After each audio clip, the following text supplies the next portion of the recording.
Welcome to NTD News Today. Here are today's top stories. Another round of bitter cold is set to hit the southern U.S. following the first deadly winter storm of the year.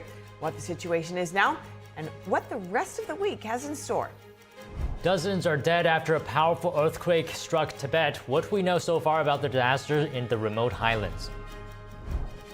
Trump's lawyers threaten legal action over special counsel Jack Smith's report, calling it a one-sided narrative.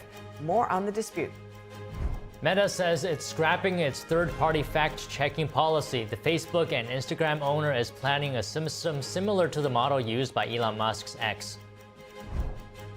A grim discovery in a Jetblue plane, 2 bodies found during routine maintenance. Where they were found and information about the flight. The first American to die of bird flu. What you need to know about the virus spreading in birds and poultry.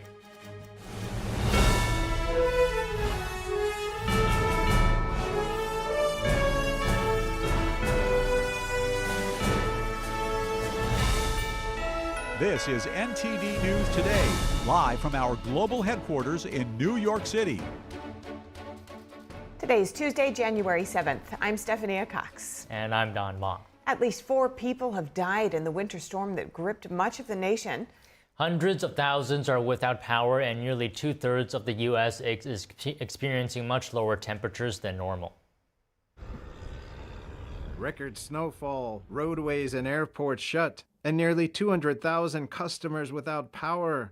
As the storm moves offshore, it left at least 4 people dead in its wake. Everett Carter was a 61-year-old public works employee in Missouri. He suffered a fatal injury while removing snow in Jackson County. Nathaniel Boyd and Whitney Almond of Kansas were killed in a vehicle crash. Officials say another person was found dead in front of a bus shelter in Houston, Texas. Several airports were temporarily closed, notably Ronald Reagan National Airport in Washington, D.C., and Kansas City International Airport. According to flight tracking website FlightAware, more than 2,300 flights were canceled across the country on Monday. Some parts of the U.S. received more snow than they had seen in over a decade. Kansas City and surrounding areas recorded more than 14 inches of snow. Louisville, Kentucky got its largest single-day snowfall in more than 25 years. Oh, couldn't be worse. The National Weather Service said the city set a one-day record for January 5th with 9 inches of snow. Authorities say dispatchers received more than 1,000 calls from drivers stranded on icy roads. A chilling video out of Kansas City, Missouri, shows a driver bailing out of his car after hitting black ice. The East Coast was also badly hit. Parts of New York State recorded over 6 feet of snow. Residents across Virginia, North Carolina, Maryland, Delaware, Pennsylvania, and New Jersey remained under winter alerts even as snow began to taper further inland. Meanwhile, another winter storm is headed for the south and mid-Atlantic. Forecasters say it will develop over the southern plains Thursday, bringing rain and snow to Oklahoma, Texas, and Arkansas before moving east. Forecasters warned Southern California could see a life-threatening, destructive windstorm this week. Powerful gusts and dropped humidity levels raise the risk for wildfires in parched areas still recovering from a recent destructive blaze. The National Weather Service says gusts could reach 80 miles per hour across much of Los Angeles and Ventura counties. Isolated gusts could top 100 miles per hour in the mountains and foothills. The Weather Service warned of downed trees, dangerous conditions off the coast, and potential delays at local airports. Gusts blowing across tinder-dry vegetation could create extreme fire conditions in some areas, including the charred footprint of last month's wind-driven Franklin fire. That fire damaged or destroyed 48 structures and scorched more than 1 million acres in the Golden State last year. At least 95 people have been killed after an earthquake hit Tibet and parts of Nepal this morning. The magnitude 7 quake rocked the foothills of the Himalayas. The United States Geological Survey said the epicenter was near Chigasei City. That's on the border with Nepal and north of Mount Everest. It's the traditional seat of the Panchen Lama, the second highest spiritual leader in Tibetan Buddhism. Tremors were felt as far as the Nepalese capital. The Tibetan government in exile in India said at least 95 people were killed and over 130 injured. And this is the sixth big earthquake that happened in the region over the last 100 years. Some 65 people, 95 people have already died as per reports some hours ago, and some 130 people have been injured. According to Chinese state media, 1,000 houses were damaged in the sparsely populated area around the epicenter. The state broadcaster said 3 villages had lost phone signal. Southwestern parts of China, Nepal, and northern India are often hit by earthquakes caused by the collision of the Indian and Eurasian tectonic plates. Since 1950, there have been 21 earthquakes of magnitude 6 or above in what is known as the Lhasa block, the largest of which was the 6.9 magnitude quake in Manling in 2017. 2 bodies were found in the landing gear compartment of a Jetblue aircraft at a southern Florida airport. Authorities say the bodies were discovered in the wheel well area last night at the Fort Lauderdale International Airport. A Jetblue spokesperson said they were found during a routine post-flight maintenance inspection. The aircraft had arrived in Fort Lauderdale shortly after 11 p.m. from John F. Kennedy International Airport in New York. Names of the people or other details were not immediately released today. The discovery comes just 2 weeks after a body was found in the wheel well of a United Airlines flight traveling from Chicago to Maui. An FAA report from 2011 says about 80% of stowaways who attempt to fly in a plane's wheel well die from freezing, a lack of oxygen, or being crushed by a plane's landing gear. The first American to contract a severe case of the bird flu has died. NTD's Daniel Monahan has more on the case and government recommendations to stay safe.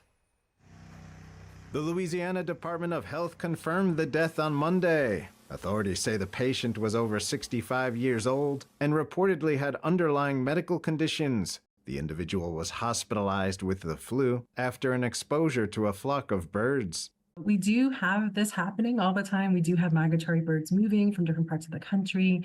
We sometimes have them infected with bird flu viruses, and they can spread to local birds or to backyard flocks. The state recommends that people be careful around sick and dead animals, their droppings, and any contact with them. And not eating undercooked poultry or eggs or milk, consuming milk that hasn't been pasteurized. No other person linked to the deceased patient has become ill. Officials say the patient had a strain of bird flu that is currently circulating in wild birds and poultry. The strain is different from a variant that has appeared in dairy cattle. Just last week, the National Institutes of Health called for more action to tackle bird flu. So far, several dozen Americans have contracted the virus. Health officials have stressed that bird flu is still mainly an animal health issue and that the risk to the public remains low. No spread of the virus from person to person has been documented in the United States or elsewhere. Daniel Monahan, NTD News. For the last several days, the public has been able to visit the Carter Center in Atlanta, Georgia, to say their goodbyes and also thank yous to former President Carter.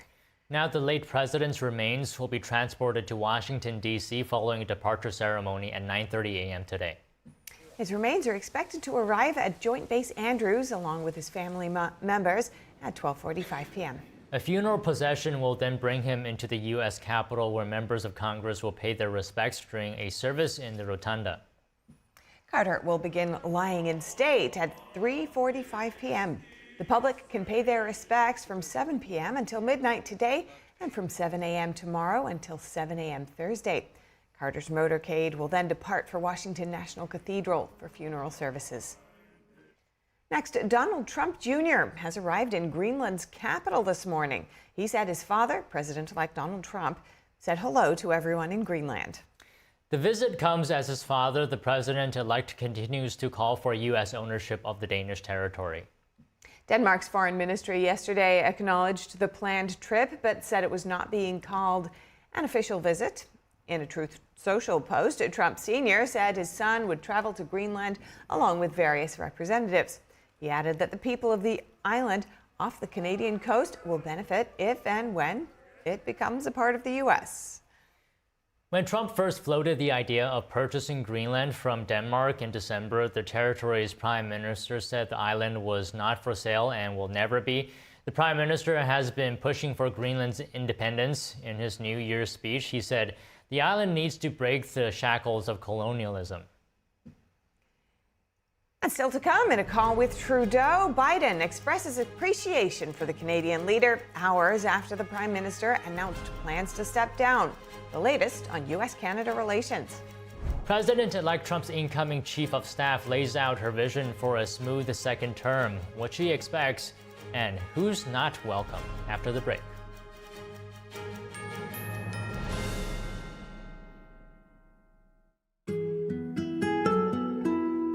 There's cultures that have been lost, but this culture hasn't been.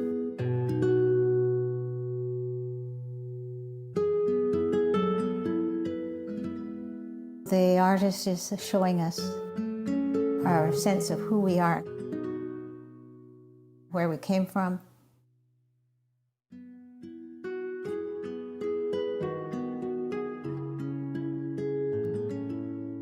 You look at his hat.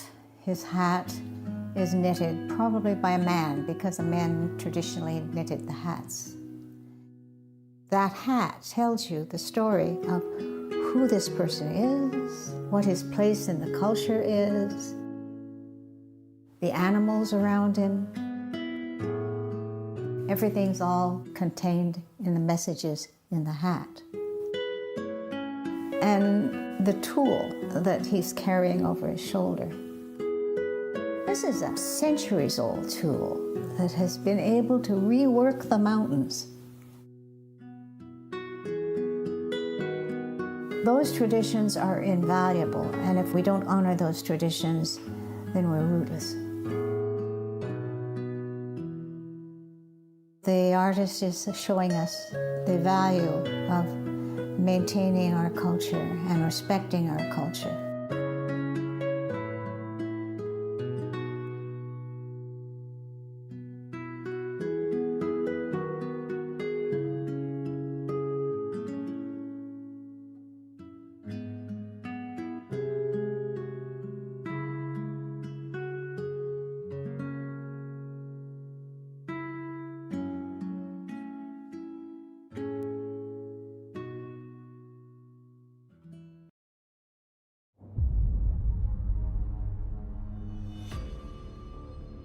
As the universe nears the end of its cycle of creation and destruction, the merciful King of Kings descends to save it, confronting the chaos sown by the malformed Red Dragon.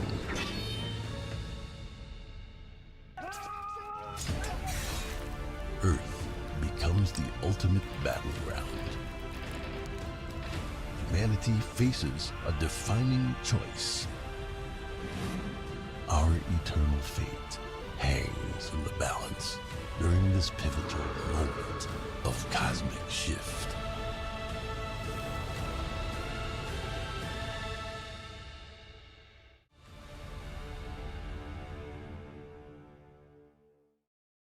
Join us on NTD Good Morning because we want you to stay informed. Kickstart your morning with the latest you missed overnight. Right, and don't forget that inspiration. Absolutely, so let's shine some light on the good news too. Tune in every weekday morning to NTD News.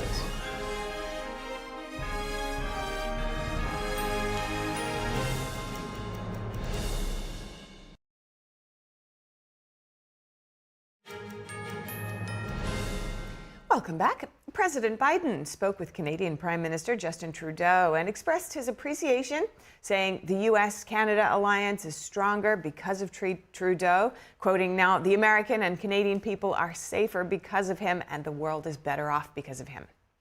Trudeau announced his resignation yesterday amid internal battles and low approval ratings. Joining us now to discuss is retired Lieutenant Colonel Darren Gobb, a geopolitical strategist and the co-founder of Restore Liberty. Good to have you with us, Colonel. Hey, good morning, Steph. Good morning. Now, as a geopolitical strategist, how do you see Biden's statements, both from a functional perspective and as an assessment of Trudeau's time in office? Well, I would suspect that Biden is sympathizing with Trudeau because it sounds awfully familiar to have a president that's embattled with low approval ratings who's going to find or escape out one way or another, even though whether it was Biden's choice or not at this point is kind of irrelevant. Um, Trudeau is just suffering what I would call the Biden flu, and he's going to make his way out on his own terms rather than waiting for an election to kick him out because he's so highly unpopular with Canadians because he's done the opposite of what Biden praised him for. They're less safe, less secure, less prosperous, and less at peace than they were before his last just under 10 years or so of his time. So this is one indicator of a continuing shift in leaders, not only in North America, but frankly in Europe as well, away from almost the COVID era tyrannical dictates leadership and towards a more liberty-based platform. Now, it's not perfect, but you can see that shift happening as a matter of routine now, and this is just one more. And how do you see Trump's role in this? Part of the prime minister's troubles involved tensions over how to deal with Trump's proposed tariffs, also within the context of the rising cost of living and other financial pressures within Canada. But how do you see Trump's role in this shift that you're talking about around the world and world leaders?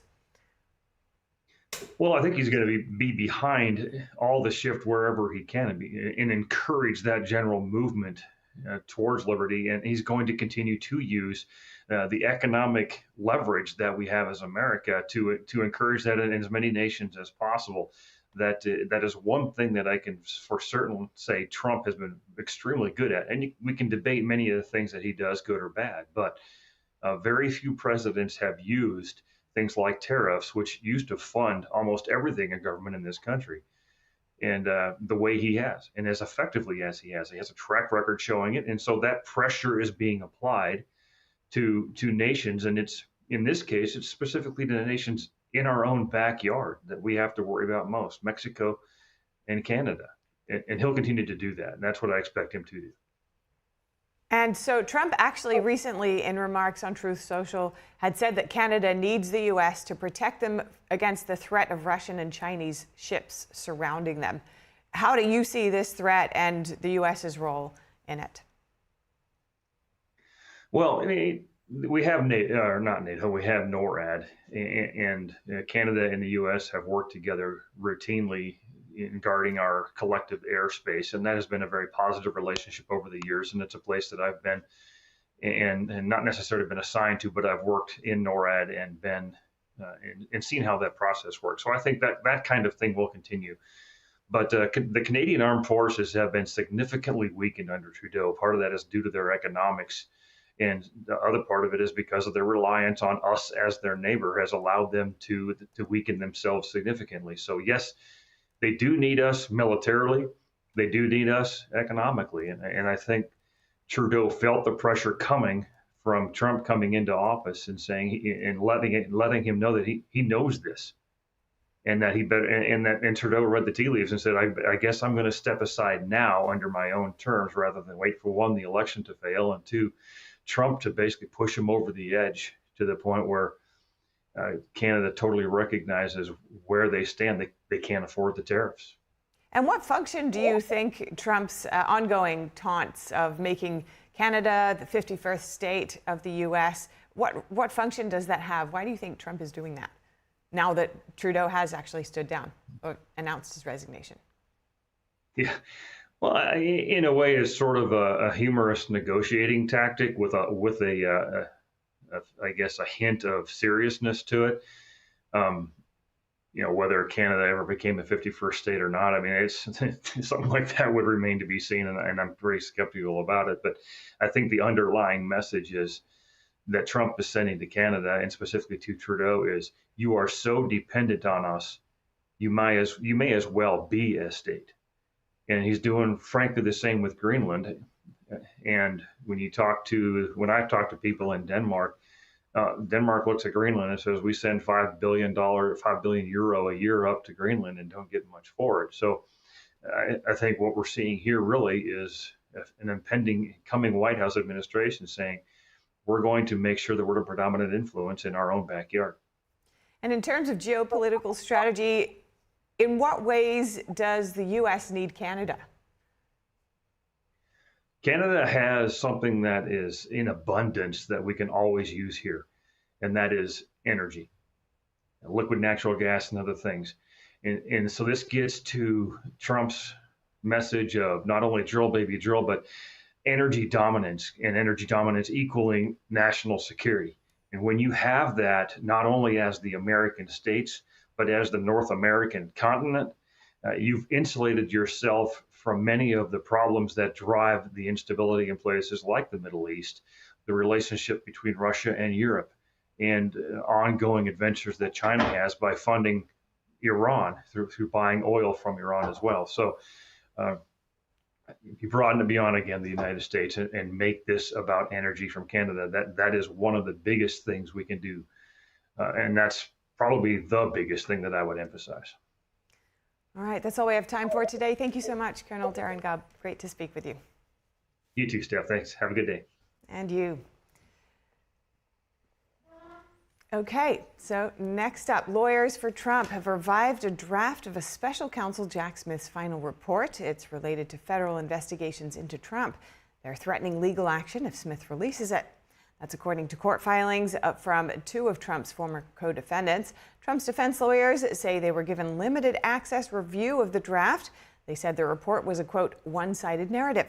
Attorney General Merrick Garland has said he plans to provide lawyers with the report, allowing for revisions as per the Justice Department policy. And a New York judge has denied President-elect Trump's request to postpone his Friday sentencing for his business records case. It comes as Trump is criticizing what he calls lawfare, targeting him and his allies. NTD's White House correspondent Iris Tout brings us more from West Palm Beach. In the latest development, Judge Juan Merchan has denied President-elect Trump's request to delay his sentencing in his business record case in New York, which is set for this upcoming Friday.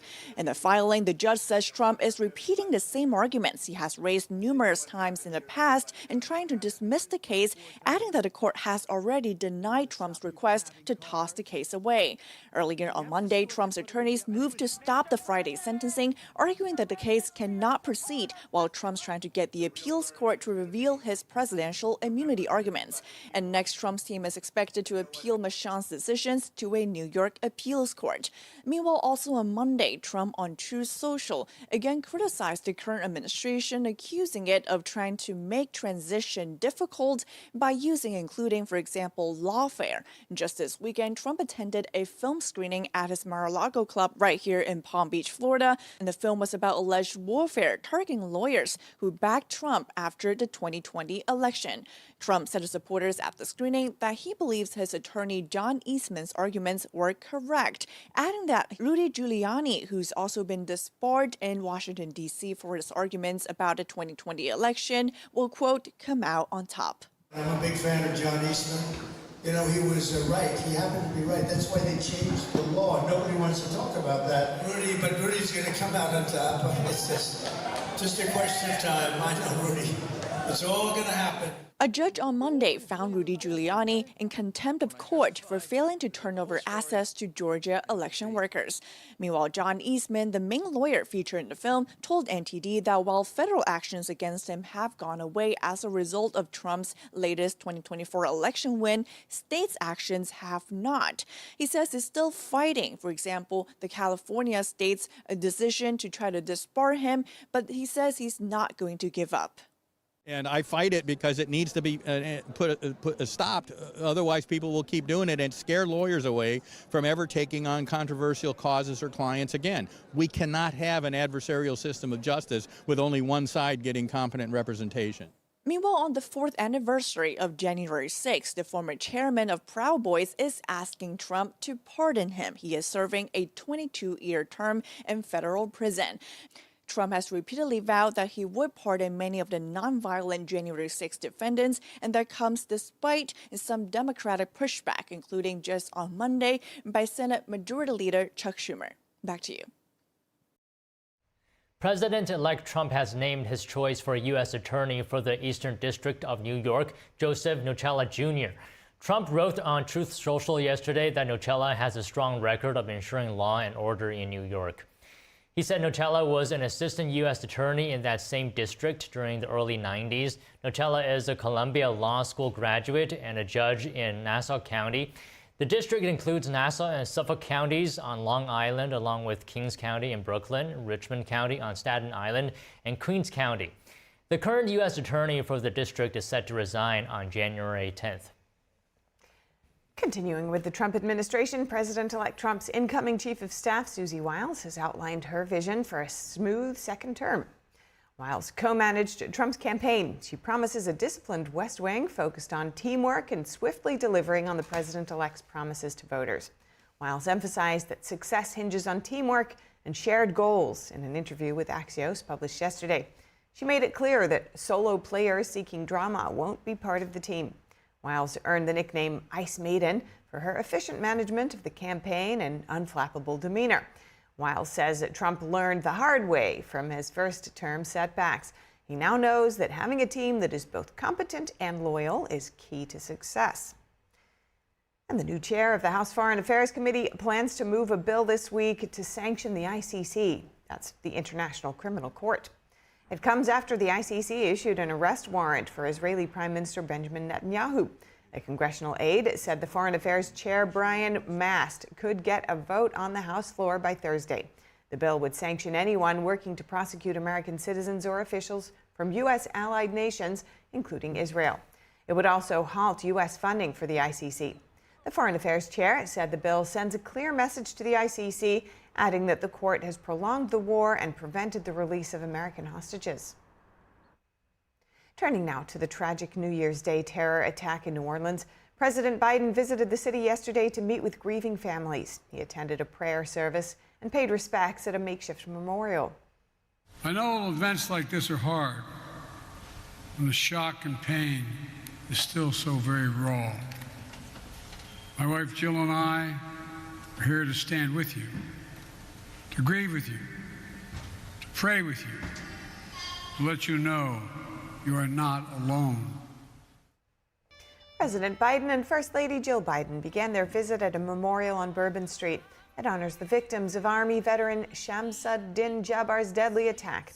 Jabbar's allegedly drove a truck into a crowd of New Year's revelers, killing 14 and injuring 30 in the heart of the French Quarter. Meanwhile, as New Orleans grieves, the city is also leaning on its traditions for resilience. Yesterday marked the start of Carnival season with the Joan of Arc parade. It featured colorful costumes, lively music, and the iconic Joan of Arc statue. Biden is declaring 2 new national monuments in California today in one of his last moves to protect American land and water before leaving the White House. The president is establishing the Chuckwalla National Monument in the southern part of the state and the Satilla National Monument in the north.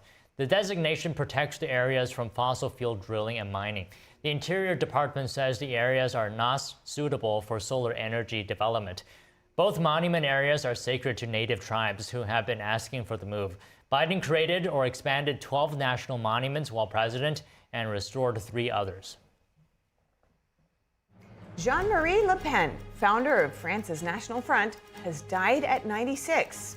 Next up, we take a look back at his controversial political career. International flights are landing in Damascus again today for the first time since the rebellion. This comes as Syria's new de facto government is reopening ties with nations around the globe after the break.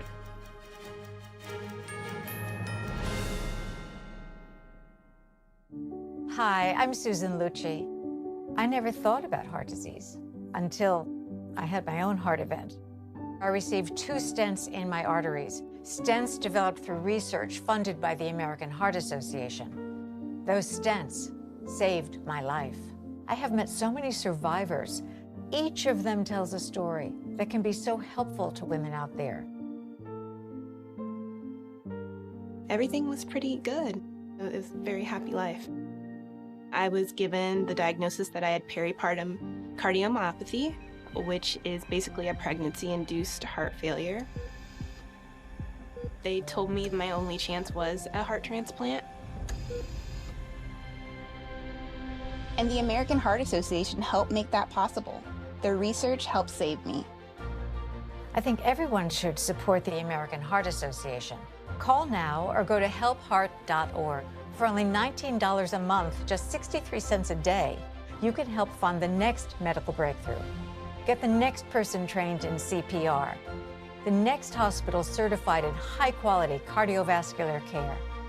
You can be part of that very important work that the American Heart Association is doing to save lives everywhere. Give $19 a month with your credit card, and we'll send you this special t-shirt that you can wear to show that you are helping save lives. I'm grateful for just every day that I get with my children. I am very thankful for the American Heart Association. Heart disease is America's #1 killer, and your support now can help save your life or the life of someone you love. Listen to your heart. The only reason I'm here today is because I did.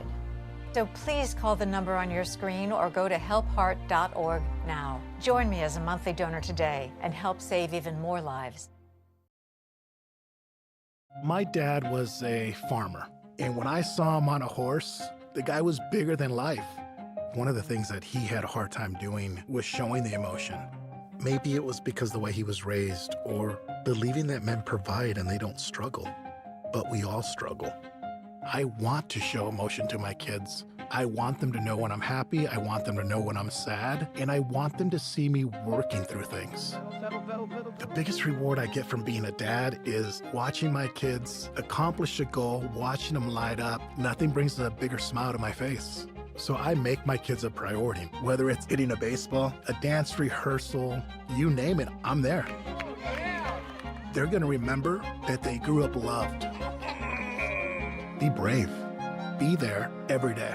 And allow your kids to know that it's okay to struggle. That even dad doesn't know the answer sometimes, but we're gonna figure it out together.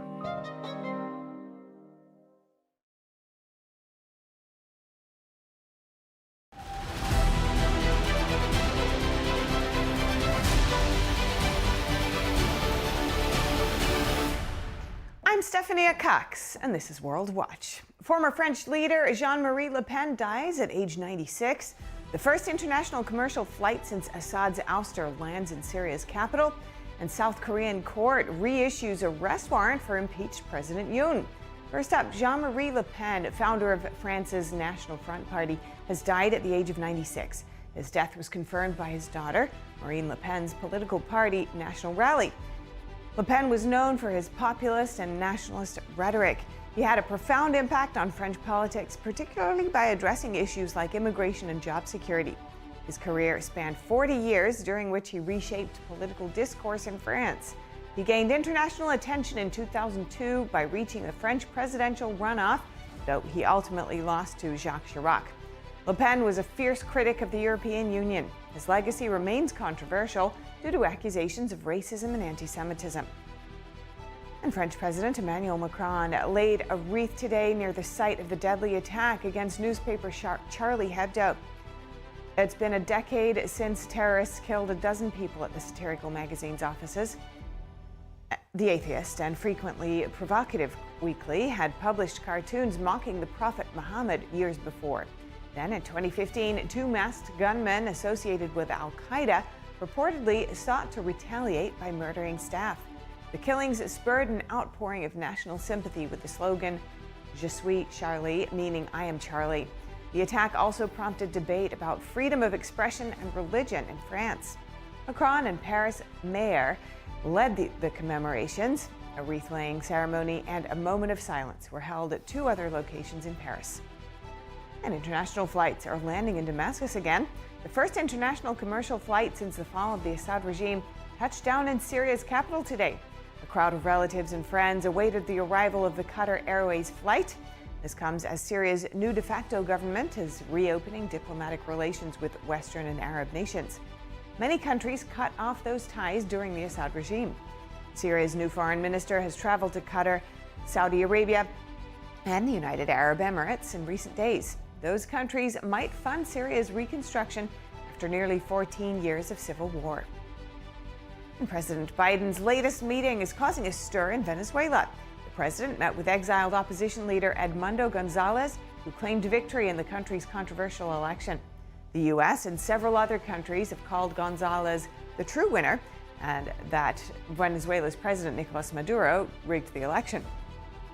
Gonzalez's visit to Washington comes days before Maduro's inauguration. Biden said on social media, Venezuela deserves a peaceful transfer of power. Gonzalez told media he had a long and fruitful conversation with Biden, who is living in exile in Spain and faces arrest should he return to Venezuela. Maduro's government called the meeting grotesque, saying Biden was backing a violent project to usurp the country's democracy. And turning to the ongoing political crisis in South Korea next, a court there has reissued an arrest warrant for impeached President Yoon Suk-yeol. The country's corruption investigation agency announced the decision today. Investigators are seeking to question Yoon over allegations of insurrection. But they have faced resistance. Last week, a human chain of hundreds of presidential security and military guards blocked them from entering Yoon's residence. Despite this, investigators say they remain determined to proceed. Yoon's lawyers filed an injunction to nullify the warrant, but a Seoul court rejected the request on Sunday. Now over to France, where farmers are trying to revive a protest movement by blocking access to Paris. Police stopped them before reaching the capital and prevented the demonstrations. NTD's international correspondent David Vivaz spoke with a farmers' union representative. Take a look. Around 200 French farmers staged protests near Paris on Monday against the EU-Mercosur trade deal. They demand better pay and protection for small farmers who feel threatened by the agreement. The demonstrations were led by Coordination Rurale, France's second-largest farmers' union. We know less than 10% of products imported in Europe are up to EU standards. So we are calling for EU authorities to better monitor the quality of the products. Also, the standards should be the same for every farmer in Europe, which is not the case now. Convoys of tractors and cars set out early Monday with the goal of reaching Paris. Police blocked their entry into the capital, citing bans on unauthorized gatherings. Some farmers forced their way through police blockades and managed to reach the capital. We don't understand why police seem to harass us so much. We have been blocked and we've been given fines again and again. We can add them up in piles, actually. Some farmers went to Champs-Élysées in Paris just to show up, and they were fined too. 1 year after massive farmers' protests swept across Europe, some unions claim little has improved. Converse says he hopes that the new government will enforce measures to support farmers. Otherwise, more protests could be planned in the coming weeks. David Vives, NTD News, Paris. Canada's Justin Trudeau says he's stepping down as Prime Minister in the coming months after a nearly decade in power. The decision comes amid pressure from his party as polls show they risk being crushed in the next election. Here's a look at what happens next. Trudeau said he would stay on both as Prime Minister and Liberal leader until the party picks a new one to take it into the next election. In Canada, unlike the process in other countries, party leaders are chosen by special leadership conventions that can take months to organize. The next federal election in Canada must take place before the end of October. Trudeau also announced on Monday he prorogued or suspended Parliament until March 24th. This means opposition parties who had planned to bring down his minority government as soon as they could will now have to wait until sometime in May. If all the opposition parties vote together on a non-confidence motion, the Liberals will be defeated and a new election called. If the Liberals are still in power by Parliament's scheduled summer break on June 20th, an election would be held as scheduled. The Liberals could also be brought down over the annual budget, most likely to come in April. When Trudeau took over the leadership in 2013, the contest lasted 5 months. A nightmare scenario for the Liberals is that the party takes so long to choose a new leader that Trudeau will still be in charge when the next election is called. That means it's likely the party will announce a shortened contest designed to get the next leader in office as soon as possible. Former Finance Minister Chrystia Freeland and Mark Carney, former Governor of the Bank of Canada and the Bank of England, could run to replace Trudeau alongside a number of current cabinet ministers. Polls strongly indicate that the Liberals will lose the election, no matter who the leader is. Coming up, Meta says it's scrapping its third-party fact-checking policy. The Facebook and Instagram owner is planning a system similar to the model used by Elon Musk's X. Diversity, equity, and inclusion practices take another blow. The latest major corporation to roll back the controversial policies. After the break.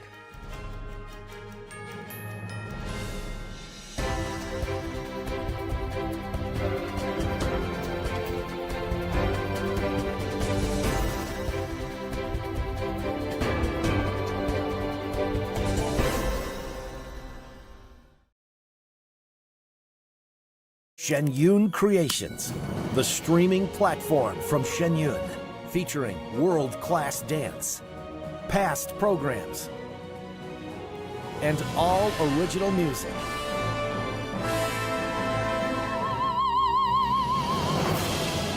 Masterclasses, behind the scenes, comedy, and more. Explore shenyuncreations.com.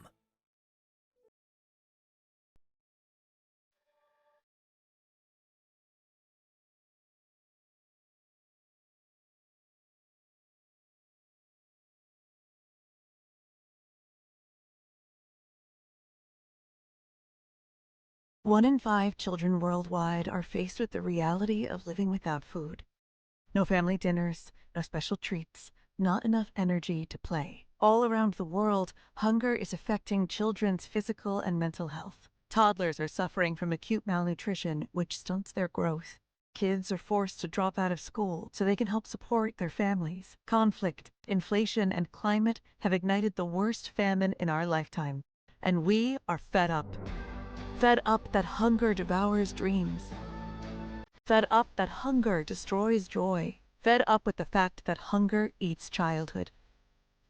Help us feed the futures of children all over the world by visiting givetosave.org.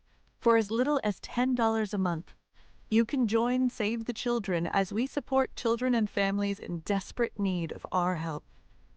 Now is the time to get fed up and give back.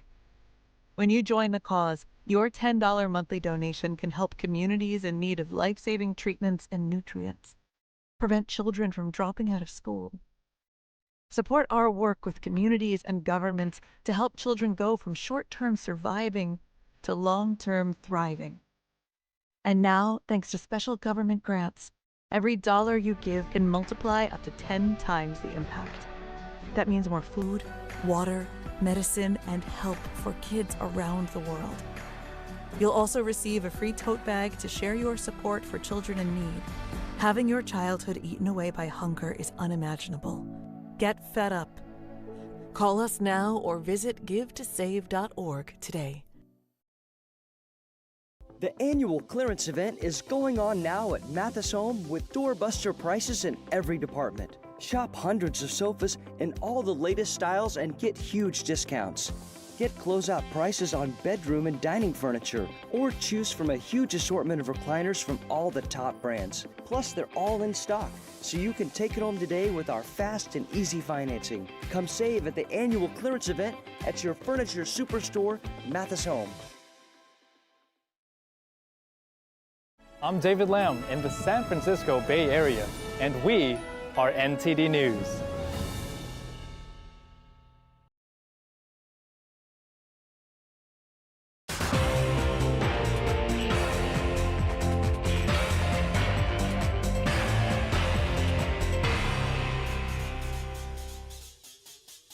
In today's Business Matters, Meta says it's changing its fact-checking policy. Tesla faces a government probe. ExxonMobil files a lawsuit against California's Attorney General. And McDonald's rethinks some of its diversity, equity, and inclusion practices. Now, Meta is saying it's scrapping its third-party fact-checking program and replacing it with a community notes system. The Facebook and Instagram owner said today the system will be similar to the one used by Elon Musk's X. Starting in the US, Meta will end its fact-checking program with independent third parties. The tech company said it decided to end the program because experts, fact-checkers, have their own biases. Here's Meta CEO Mark Zuckerberg on the new move. The recent elections also feel like a cultural tipping point towards once again prioritizing speech. So we're going to get back to our roots and focus on reducing mistakes, simplifying our policies, and restoring free expression on our platforms. More specifically, here's what we're going to do. First, we're going to get rid of fact checkers and replace them with community notes similar to X, starting in the US. We tried in good faith to address those concerns without becoming the arbiters of truth. But the fact checkers have just been too politically biased and have destroyed more trust than they've created, especially in the US. Meanwhile, the National Highway Traffic Safety Administration says it has opened a probe into about 2.6 million Tesla vehicles. The investigation follows reports of crashes linked to its Actually Smart Summon driverless feature. The agency said that a Tesla involved in one crash failed to detect posts or parked vehicles. Launched in December, Actually Smart Summons allows users to remotely move their vehicle using a smartphone application. Investigation will cover the impact of connectivity and delays and the system's performance in unexpected conditions. This is the agency's second major probe into Tesla and its automated driving features in about 4 months. Last year, it opened an investigation into 2.4 million Tesla vehicles equipped with full self-driving software after 4 reported collisions. One of those was fatal. ExxonMobil filed a lawsuit yesterday against California Attorney General Rob Bonta and several environmental groups. The lawsuit accuses them of defamation over criticisms of its advanced plastics recycling initiatives. The suit claims Bonta worked with a law firm tied to Australian billionaire Andrew Forrest's company, Minderoo Foundation. Exxon alleges the firm recruited U.S. environmental groups for a lawsuit against the oil giant and contributed to Bonta's political campaign. Exxon is seeking damages and a retraction of what it calls false accusations.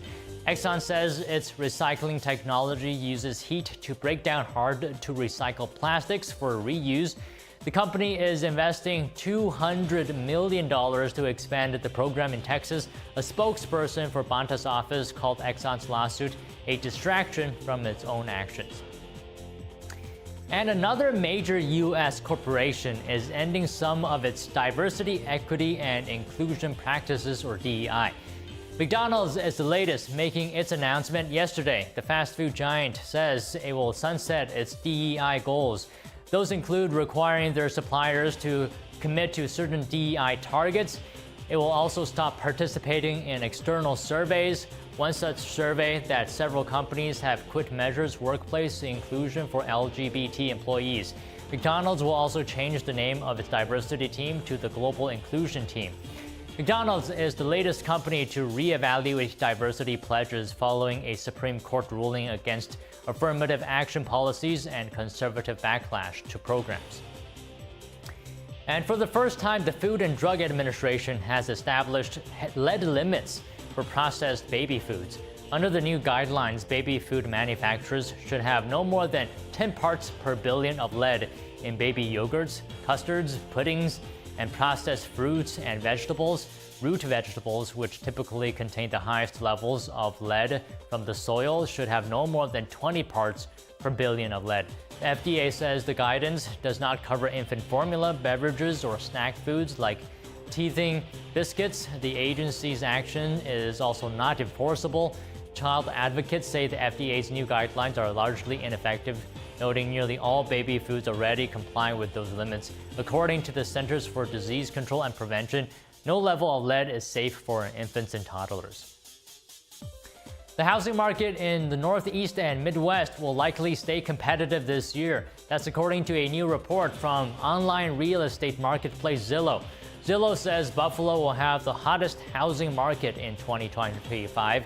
Home prices there are expected to grow an additional 3% after jumping nearly 6% last year.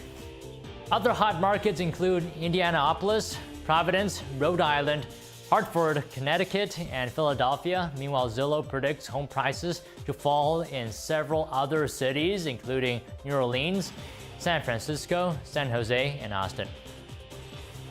And the U.S. Department of Defense has added gaming giant Tencent to a list of firms allegedly aiding China's military. Also added are firms including battery maker CATL and China's largest shipping company, Costco. Here's a closer look.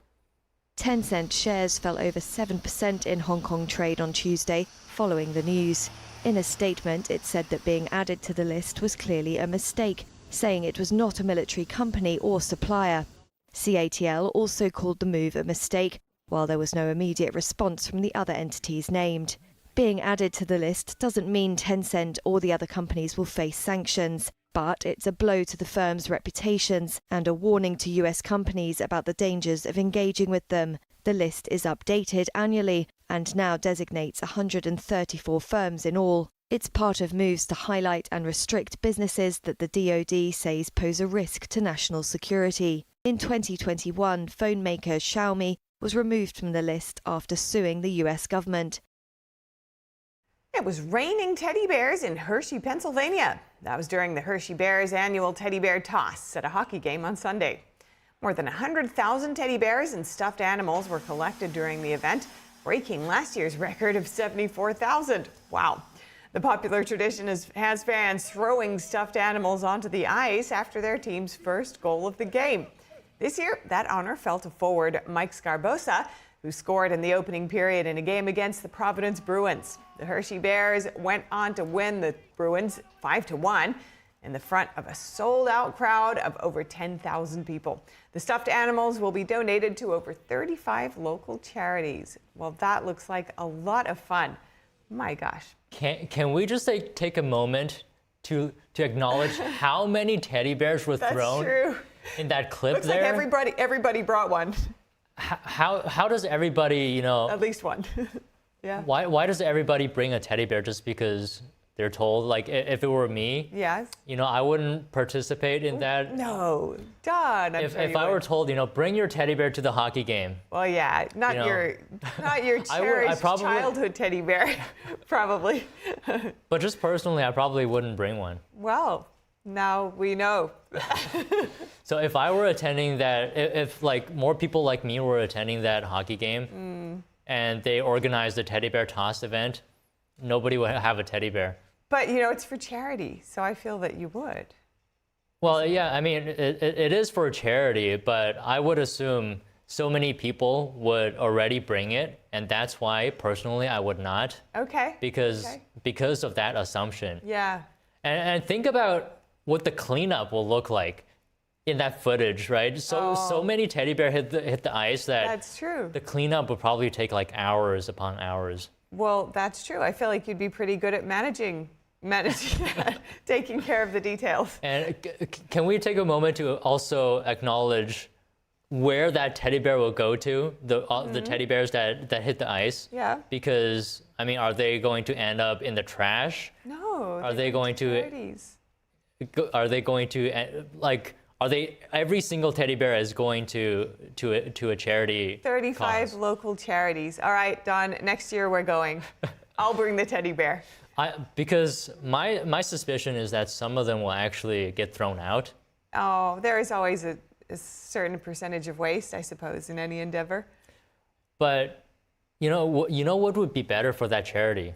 If everybody brought $1 and threw it on the ice. Oh. Right, instead of teddy bears, or even $5. Yeah, I was going to say the teddies probably cost more than $1.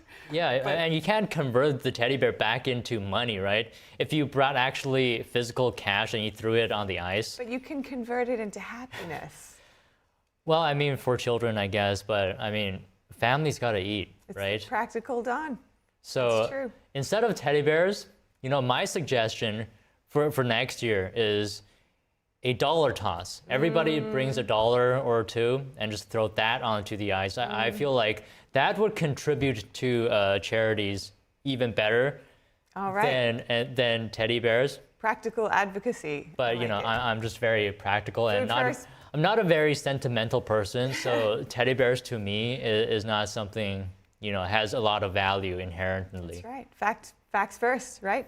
Yeah. Right. I mean, money, right? I mean, that's a good idea, don't you think You're so? the business guy. It makes sense.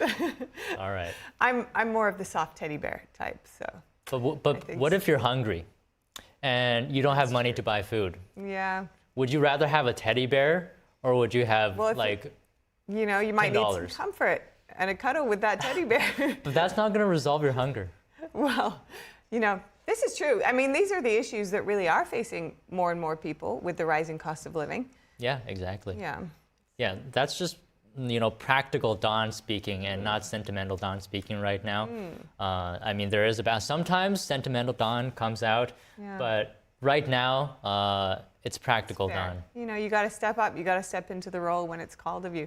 But there could be an exchange of teddy bears, you know. A gift is worth a lot, even if the gift itself is not worth much. All right, if you say so. All right. For breaking news and special reports, tune into NTD. And watch us live at ntd.com/live. Stay with us, and we're going to bring you more after this break.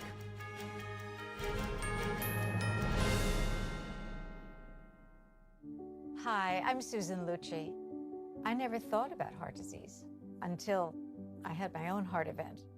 I received 2 stents in my arteries, stents developed through research funded by the American Heart Association. Those stents saved my life.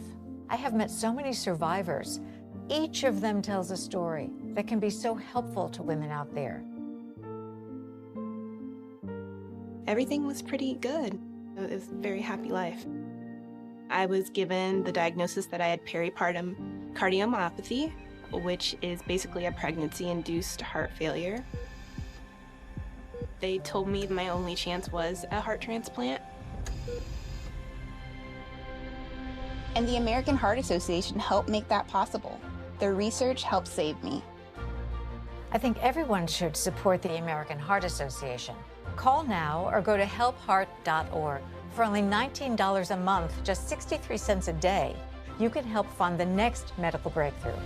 Get the next person trained in CPR, the next hospital certified in high-quality cardiovascular care. You can be part of that very important work that the American Heart Association is doing to save lives everywhere. Give $19 a month with your credit card, and we'll send you this special t-shirt that you can wear to show that you are helping save lives. I'm grateful for just every day that I get with my children. I am very thankful for the American Heart Association. Heart disease is America's #1 killer, and your support now can help save your life or the life of someone you love. Listen to your heart. The only reason I'm here today is because I did.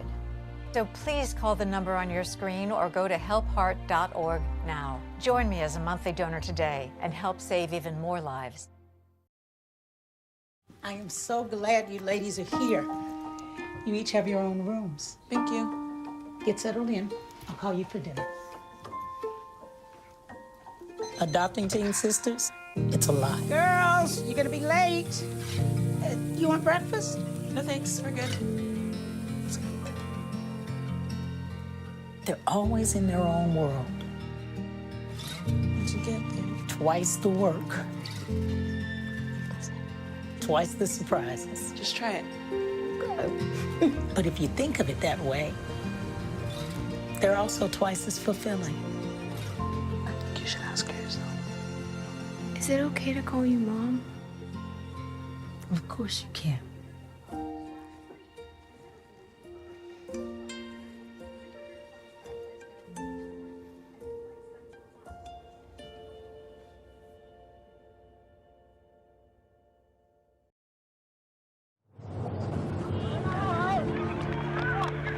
There are real consequences to controlled media.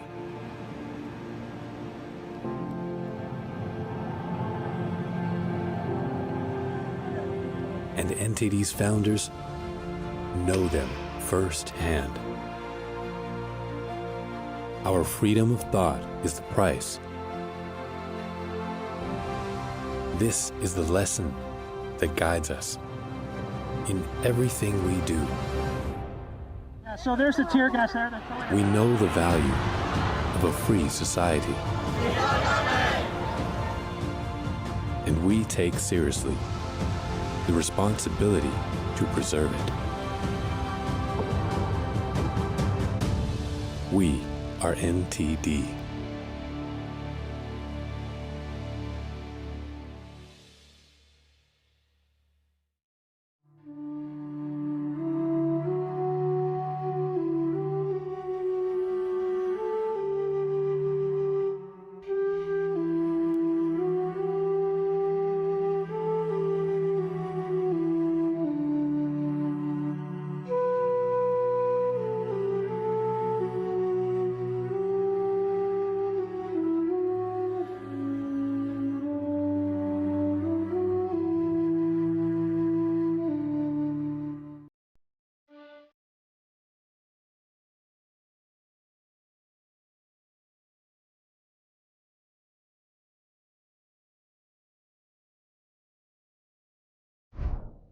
Welcome to NTD News Today. Here are today's top stories. Over 30 million Americans under the grip of a severe winter storm, and another round of icy cold weather starts to take shape in southern states.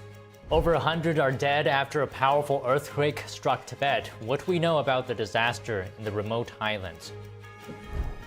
Trump's lawyers threaten legal action over special counsel Jack Smith's report, calling it a one-sided narrative. More on the dispute. Former President Jimmy Carter making his final journey to Washington, D.C. A lying-in-state ceremony is planned at the Capitol. Meta says it's scrapping its third-party fact-checking policy. The Facebook and Instagram owner is planning a system similar to the model used by Elon Musk's X. New Orleans begins its carnival season with the Joan of Arc parade. The event comes just days after a terrorist killed 14 people and injured dozens of others by ramming a truck into a crowd on New Year's Day.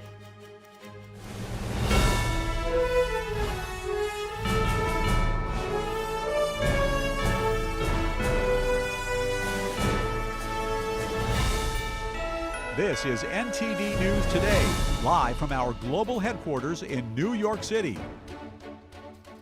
Today's Tuesday, January 7th. I'm Stephania Cox. And I'm Don Ma. Tens of millions of Americans are feeling the impact of a severe winter storm. The storm is gripping much of the central and eastern states. According to meteorologists, over 31 million Americans are under winter weather advisories, from Arizona to Florida to New York. The severe weather has caused 4 deaths and cut off power to over 160,000 customers, mainly in Virginia, Kentucky, and Indiana. According to FlightAware, 2,300 flights were canceled and at least 9,000 more were delayed nationwide as of last night. Police across multiple states received hundreds of calls about car accidents. Now, the next round of bitter cold and snow is set to envelop southern states, including Texas, starting today. Here's a look at why the back-to-back weather events are dangerous. Some seem to be enjoying the winter weather in the U.S. this week. For others, it's still causing problems. We tried to use the time during the lull to put some more salt down, but really it's likely going to turn to ice. A massive and deadly storm pushes off the East Coast today after some final havoc in Washington, D.C., Maryland, Virginia, and Delaware this morning. A list of schools are closed today. In Washington, events for the late President Jimmy Carter are scheduled for later than planned due to weather. Now, an added problem is an Arctic blast coming on the heels of the storm. In many areas, nobody can go anywhere. It's preventing snow and ice from completely melting. The salt doesn't work super well when the temperatures drop like this, so it's going to be hazardous for the next day or two. The cold snap is affecting much of the U.S., so lingering dangerous conditions could be a concern all along the recent storm's path. That includes areas from the central U.S. to the East Coast. Some people are without power and heat due to the storm. In certain areas, driving still requires caution. The roads are starting to look better, but they are still slick. Forecasters warned Southern California could see a life-threatening destructive windstorm this week. Powerful gusts and dropped humidity levels raise the risk for wildfires in parched areas still recovering from a recent destructive blaze. The National Weather Service says gusts could reach 80 miles per hour across much of Los Angeles and Ventura counties. Isolated gusts could top 100 miles per hour in the mountains and foothills. The Weather Service warned of downed trees, dangerous conditions off the coast, and potential delays at local airports. Gusts blowing across tinder-dry vegetation could create extreme fire conditions in some areas, including the charred footprint of last month's wind-driven Franklin fire. That fire damaged or destroyed 48 structures and scorched more than 1 million acres in the Golden State last year. At least 126 people have been killed after an earthquake hit Tibet and parts of Nepal this morning. The magnitude 7 earthquake rocked the foothills of the Himalayas. The United States Geological Survey said the epicenter was near Chigasei City. That's on the border with Nepal and north of Mount Everest. It's the traditional seat of the Panchen Lama, the second highest spiritual leader in Tibetan Buddhism. Tremors were felt as far as the capital of Nepal. Tibet's government in exile blamed Beijing's reckless exploration of natural resources as the man-made cause behind the earthquake. These include mining and building the world's largest dam on the Tibetan plateau. One of the most important causes is the mining, the excessive amount of natural resources mining that is taking place under the Chinese Communist Party. We know of the increasing number of coals mining, the lithium mining that is taking place. Those are all the causes that leads to issues like earthquake, and not to just leave behind construction of major hydropower dams that is happening at the moment. Since the occupation of Tibet, China has been exploiting the natural resources, the minerals, and so without any well thought of measurement to preserve environment, when you dig the natural habitat, you will have more and more disaster that are all made by man, the Chinese wrong policy. According to Chinese state media, over 180 people were injured and 1,000 houses were damaged in the sparsely populated area around the epicenter. The state broadcaster said 3 villages had lost phone signal. Southwestern parts of China, Nepal, and northern India are often hit by earthquakes caused by the collision of the Indian and Eurasian tectonic plates. Since 1950, there have been 21 earthquakes of magnitude 6 or above in what is known as the Lhasa block. The largest was the 6.9 magnitude quake in Meiling in 2017. 2 bodies were found in the landing gear compartment of a Jetblue aircraft at a South Florida airport. Authorities say the bodies were discovered in the wheel well area last night at the Fort Lauderdale International Airport. A JetBlue spokesperson said they were found during a routine post-flight maintenance inspection. The aircraft had arrived in Fort Lauderdale shortly after 11 p.m. from John F. Kennedy International Airport in New York. Names of the people or other details were not immediately released today. The discovery comes just 2 weeks after a body was found in the wheel well of a United Airlines flight traveling from Chicago to Maui. An FAA report from 2011 says about 80% of stowaways who attempt to fly in a plane's wheel well die from freezing, a lack of oxygen, or being crushed by a plane's landing gear. The first American to contract a severe case of the bird flu has died. NTD's Daniel Monahan has more on the case and government recommendations to stay safe. The Louisiana Department of Health confirmed the death on Monday. Authorities say the patient was over 65 years old and reportedly had underlying medical conditions. The individual was hospitalized with the flu after an exposure to a flock of birds. We do have this happening all the time. We do have migratory birds moving from different parts of the country. We sometimes have them infected with bird flu viruses, and they can spread to local birds or to backyard flocks.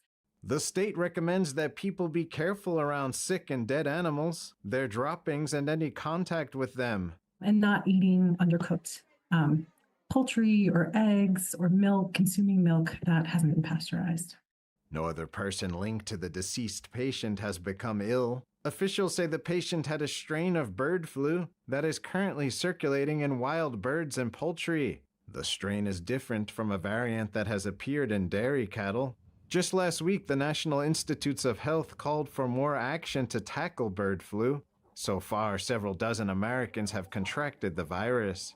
Health officials have stressed that bird flu is still mainly an animal health issue and that the risk to the public remains low. No spread of the virus from person to person has been documented in the United States or elsewhere.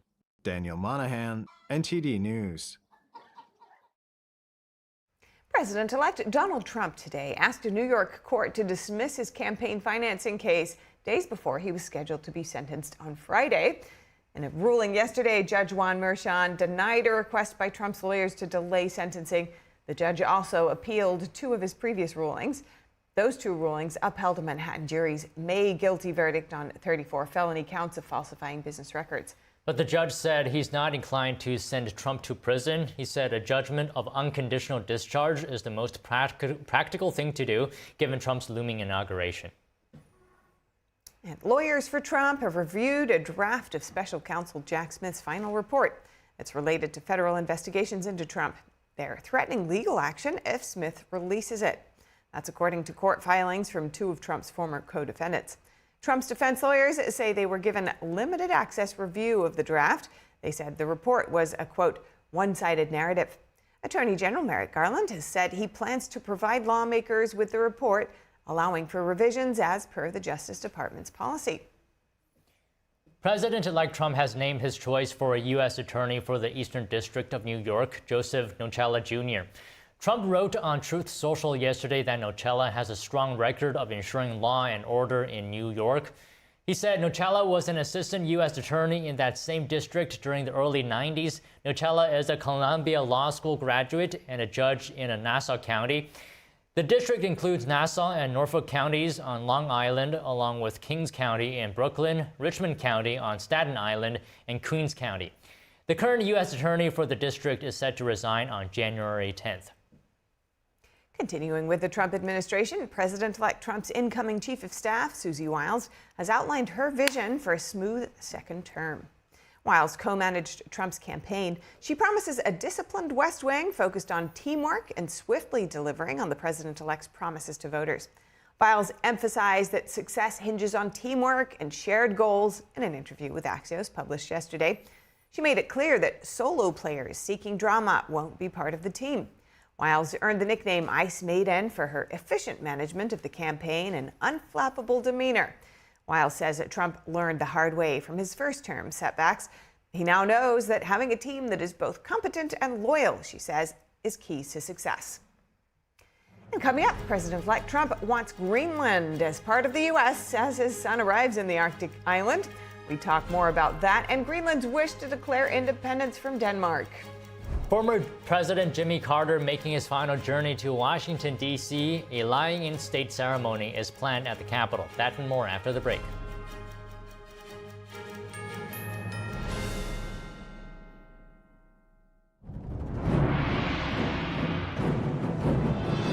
A performance that truly matters for each and every one of us. This is what you've been waiting for. See it at least once in your lifetime. Coming to Dorothy Chandler Pavilion, January 17th through the 19th. Buy tickets now at Shenyun.com. What if kids in America didn't have to go to bed hungry tonight? What if our moms, dads, and grandparents could put healthy food on the table every day to help us grow strong? What if all of our friends and neighbors had fresh food too, and there was no hunger at all in America? And what if there was a way today for you to help? Call now or go online to helpfeedingamerica.org and give $19 a month, just 63 cents a day. So many of us don't have enough food to eat, but your monthly gift means families across the country and in your community can fill plates with food.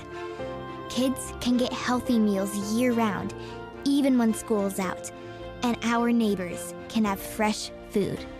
Food that moms, dads, entire families need to thrive. But right now, more people are facing hunger.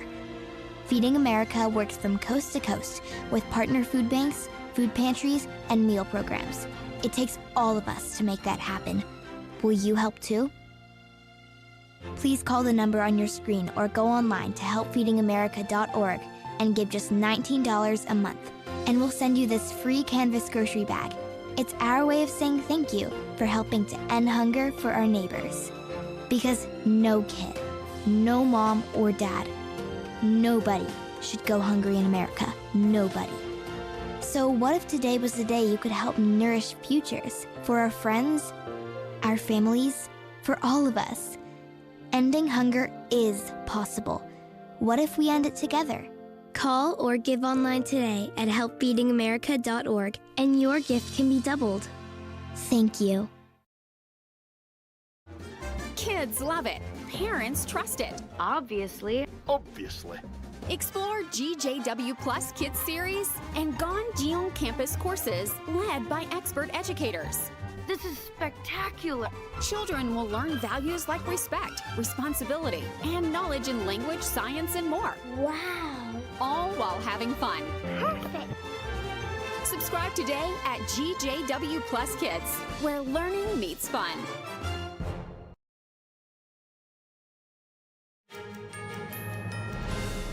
Welcome back. Donald Trump Jr. arrived in Greenland's capital this morning. He said his father, President-elect Trump, said hello to everyone in Greenland. The visit comes as Trump continues to call for U.S. ownership of the Danish territory. We're a little pressed for time because we only have a couple hours of daylight, so we got to see everything, but we're really excited to be here. Thank you guys so much. Just here as tourists, seeing it looks like an incredible place. We've been talking about going for a while. I was actually supposed to be here last spring for some of the stuff I do in my free time, but just really excited to be here. Awesome country. The scenery coming in was just spectacular, so just very excited to be here. Thank you. Denmark's foreign ministry yesterday acknowledged the planned trip, but said it was not being called an official visit. In a Truth Social post, Trump Sr. said his son would travel to Greenland along with various representatives. He added that the people of the island off the Canadian coast will benefit if and when it becomes part of the U.S. When Trump first floated the idea of purchasing Greenland from Denmark in December, the territory's prime minister said the island was not for sale and never will be. The Prime Minister has been pushing for Greenland's independence. In his New Year's speech, he said the island needs to break the shackles of colonialism. To learn more about why President-elect Trump wants the U.S. to own Greenland, we are speaking with Captain Douglas Ernest, a U.S. Army veteran and business owner, also the author of The Spirit of a True Patriot. Welcome. Good to have you with us. Now, President Trump says that having Greenland is critical for the U.S.'s national security and world freedom. Why do you think that would be, and would you call it critical? No, thank you very much for having me to let me voice my perspective on this. And this area, this massive land is extremely strategic to the well-being of the United States. You know, it's the gateway to Russia. It's another, strategic target, similar to like Panama Canal, where ships can get through. And furthermore, it's the halfway between America and Moscow. If we look back in 1947, President Truman tried to buy the land for $100 million and was declined by Denmark. And over the years, we've had talks back and forth, but nobody's ever been able to put a deal together. It's strategically to our advantage to have this land because we can put a base there or add to our bases that are there. We can add to our weaponry that's in this place. And it just gives us a foothold to have strength in that part of the area and closest to the Arctic Ocean, between ocean, and will fend off China and Russia if any instability would to come in the future. And how would you describe the current relationship between the U.S. and Greenland? The relationship has been great, and we can see between Prime Minister Trudeau talking about, deflecting the last couple of days, saying they want to become independent, which is a farce. It's not possible. They do not have their own military. They're dependent upon other countries to defend them. They've been lucky to have their police force instituted about 50 to 60 years ago. The only resources they have is minerals, and they have fishing, but everything else has to be brought in. Another thing that's very, very important to understand about Greenland is it's a body of land about 25% bigger than Alaska. Alaska has 700,000 residents. There's only 56,000 residents in this country because 80% of the country is blanketed in ice and it's inhabitable. Some of the places that are inhabitable have been used to store nuclear weapons. We had a secret nuclear program back there in the 60s, 70s, and 80s, and we don't even know if it's alive because it's top secret today.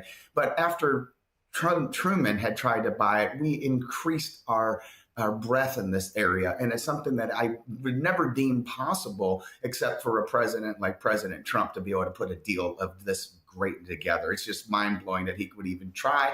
And it just shows you what he stands for, to trying to make America great, increase our threshold across the country, and take care of our resources that are being the best interest of the American people. And do you see Donald Trump Jr.'s visit to Greenland as the first step towards potentially making it a part of the U.S.? Absolutely. It's a possibility. To me, it just seems like such a long shot because we're so used in the last 4 years of just giving away the kitchen sink. And I say that as a metaphor because for the last years, we've given away trillions of dollars to other countries. We've not taken care of our own people. We've not tried to increase our growth. We tried to actually give it away around the world. And to the first time, even before he's been in office, President Trump's attempting to do something montimonious for our nation, to be able to make our defense stronger, to be able to bring people together, be able to give us a foothold across the world. Just to relate this to the Panama Canal controversy you've seen on the news, we forsaken 38,000 people of American citizens died during the construction of the Panama Canal.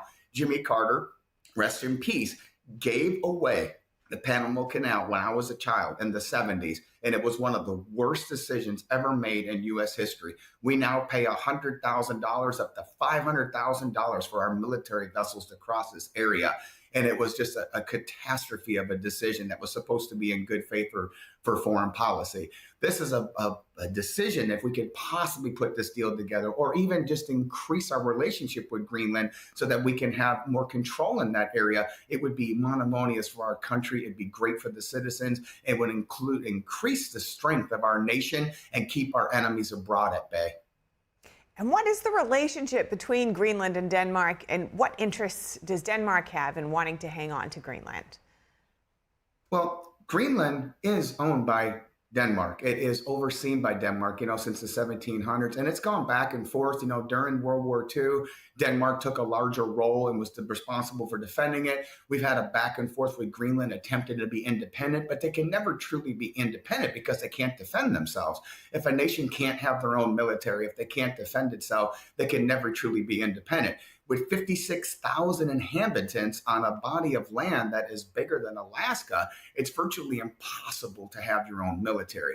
The most you can have is, and realistic, is have a militia, if you will. But you cannot have a self-sustaining military, a navy, Air Force. It's just not feasible. Another land, another nation needs to be controlled. Now, being that it's the highway to the Arctic and it's the middle of the path to getting to Moscow, many great nations have interest in this body of land. Now that we have this gateway and it's understood what can be done, not only from the Russians, but now the Chinese, if they intervene and put their threshold and their tentacles in the Panama Canal, it's become a much more important, iconic part of history.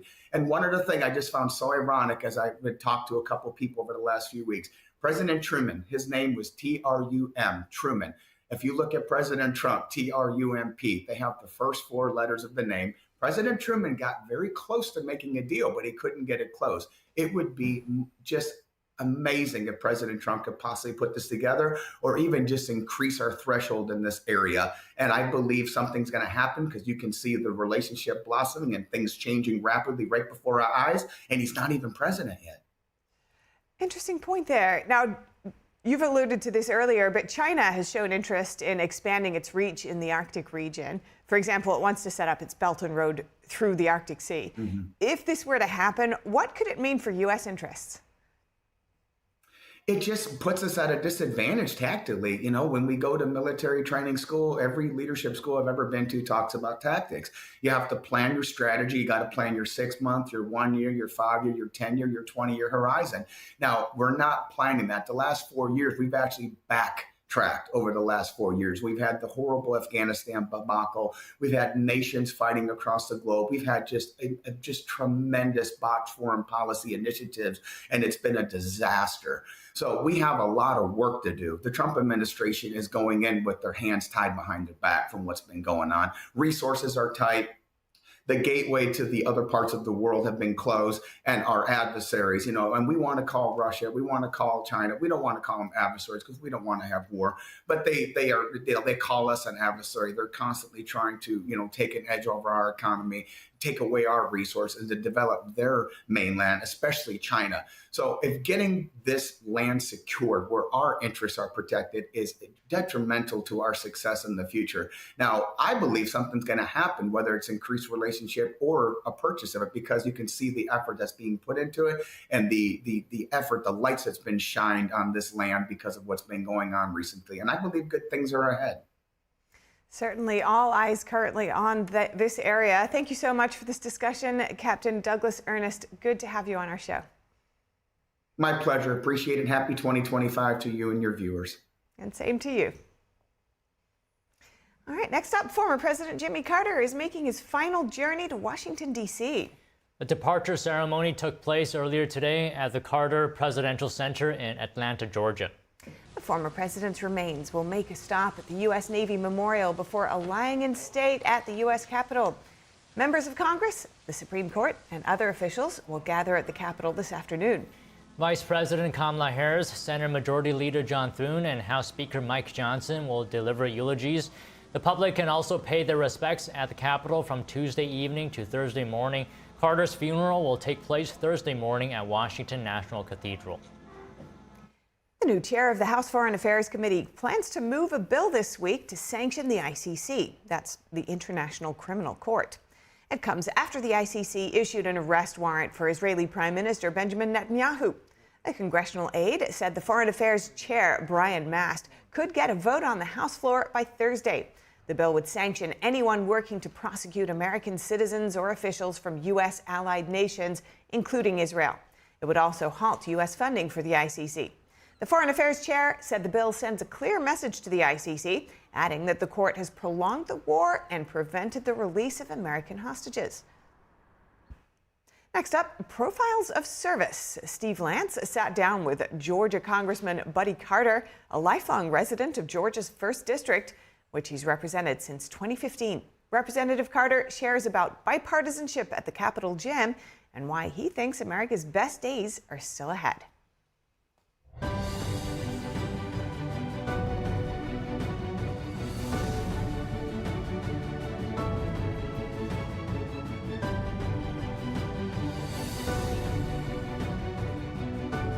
My dad went from being the dumbest man I'd ever met to the smartest man I'd ever met.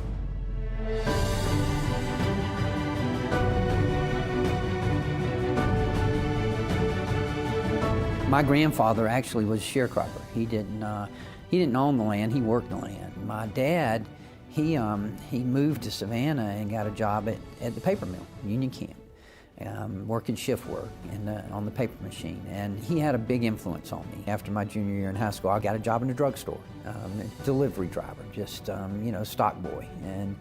And it was just an omen from God because it was perfect for me. So when I went to college, I knew I wanted to become a pharmacist. I was the first one in my family to go to college and to graduate from college. My extended family, not just my immediate family, my extended family. And the first thing I did when I graduated from college was go straight back home. In that time that I was away, my dad went from being the dumbest man I'd ever met to the smartest man I'd ever met. And as I say, went off to college, came back,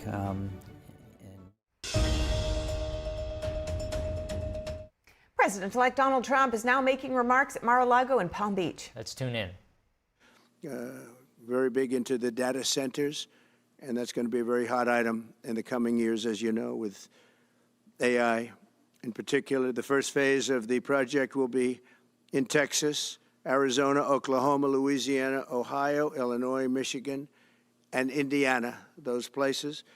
And Hussein, I'd love you to come up and say a few words. Thank you very much. Thank you. Thank you, Mr. President.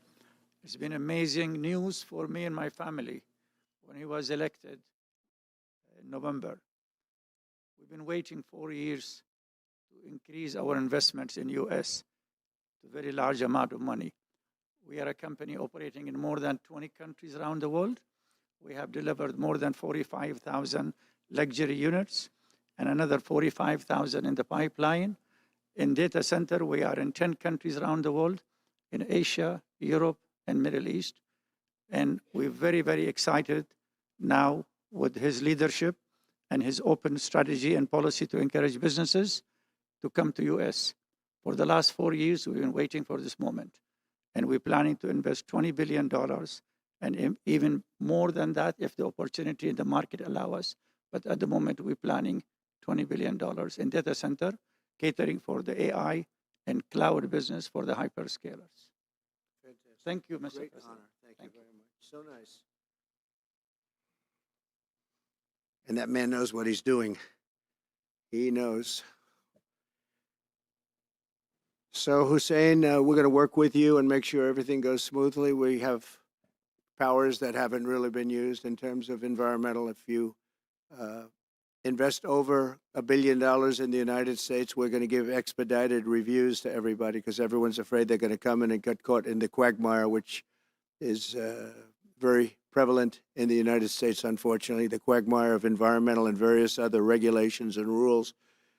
And I made it a point of telling people, if you invest $1 billion or more, and we'll do this for people with far less too, but we guarantee it. We're going to move them quickly through the environmental process. Sometimes people held up 12, 13, 14, 15 years. I saw it with plants in Louisiana where I got it approved in literally a week. They were through the review in 1 week after spending 14 and a half years trying to get it, and they were going nowhere. It was a terrible thing. So I've been a victim of that myself over the years, and I think I know all the games and all the tricks that are played, and much of it is just done to stop progress. So we're going to be helping you and everybody else that comes to the United States and wants to invest their money, that you don't get tied up for the rest of your life and you can't do anything.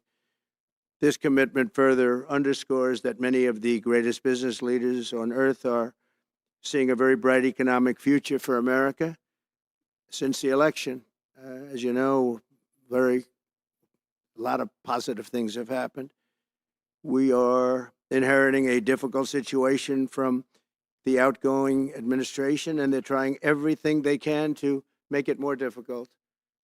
Inflation is continuing to rage, and interest rates are far too high. And I've been disappointed to see the Biden administration's attempt to block the reforms of the American people and that they voted for. We had a landslide election. We won every swing state. We won the popular vote by millions and millions of people. Nobody even knows how many people, millions. And they're still counting in some areas. You know, they're still counting the vote in some areas. Can you believe this? What a place. What a horrible place. One of the things we're going to do is we've got to fix the election so that we get honest counts and they get done by 10 o'clock in the evening or something thereabouts. They have places where they're still counting votes.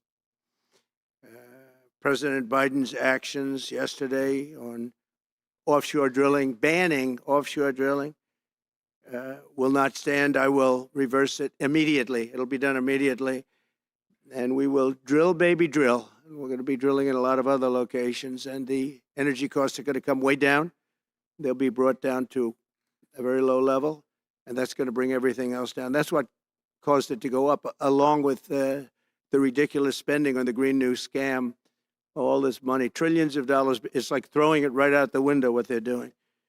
And they're trying to spend so much now. They're just taking money and giving it to anybody that wants it for any project at all, if it's certified under the Green New scam. And they don't work, and it's too expensive. And, they told me that we're going to do everything possible to make this transition to the new administration very smooth. It's not smooth because they're doing that. They're playing with the courts, as you know. They've been playing with the courts for 4 years, probably got me more votes because I got the highest number of votes ever gotten by a Republican, by far, actually, by a lot. And, we had a great election, so I guess it didn't work. But even to this day, they're playing with the courts. They have their friendly judges that like to try and make everybody happy on the Democrat side. It's called lawfare. It's called weaponization of justice, and it's happened at a level nobody's ever seen before. So many. I defeated deranged Jack Smith. He's a deranged individual. I guess he's on his way back to The Hague. And we won those cases. Those were the biggest ones. And the press made such a big deal out of them, but we did nothing wrong. We did nothing wrong on anything. And the people saw that. When they vote, when a Republican, it's not easy for a Republican. When the Republican wins the popular vote by millions and wins all 7 of the swing states, people said, well, he could win 4. We won all 7, and we won them by a lot. That tells you we won. And they've been watching this injustice.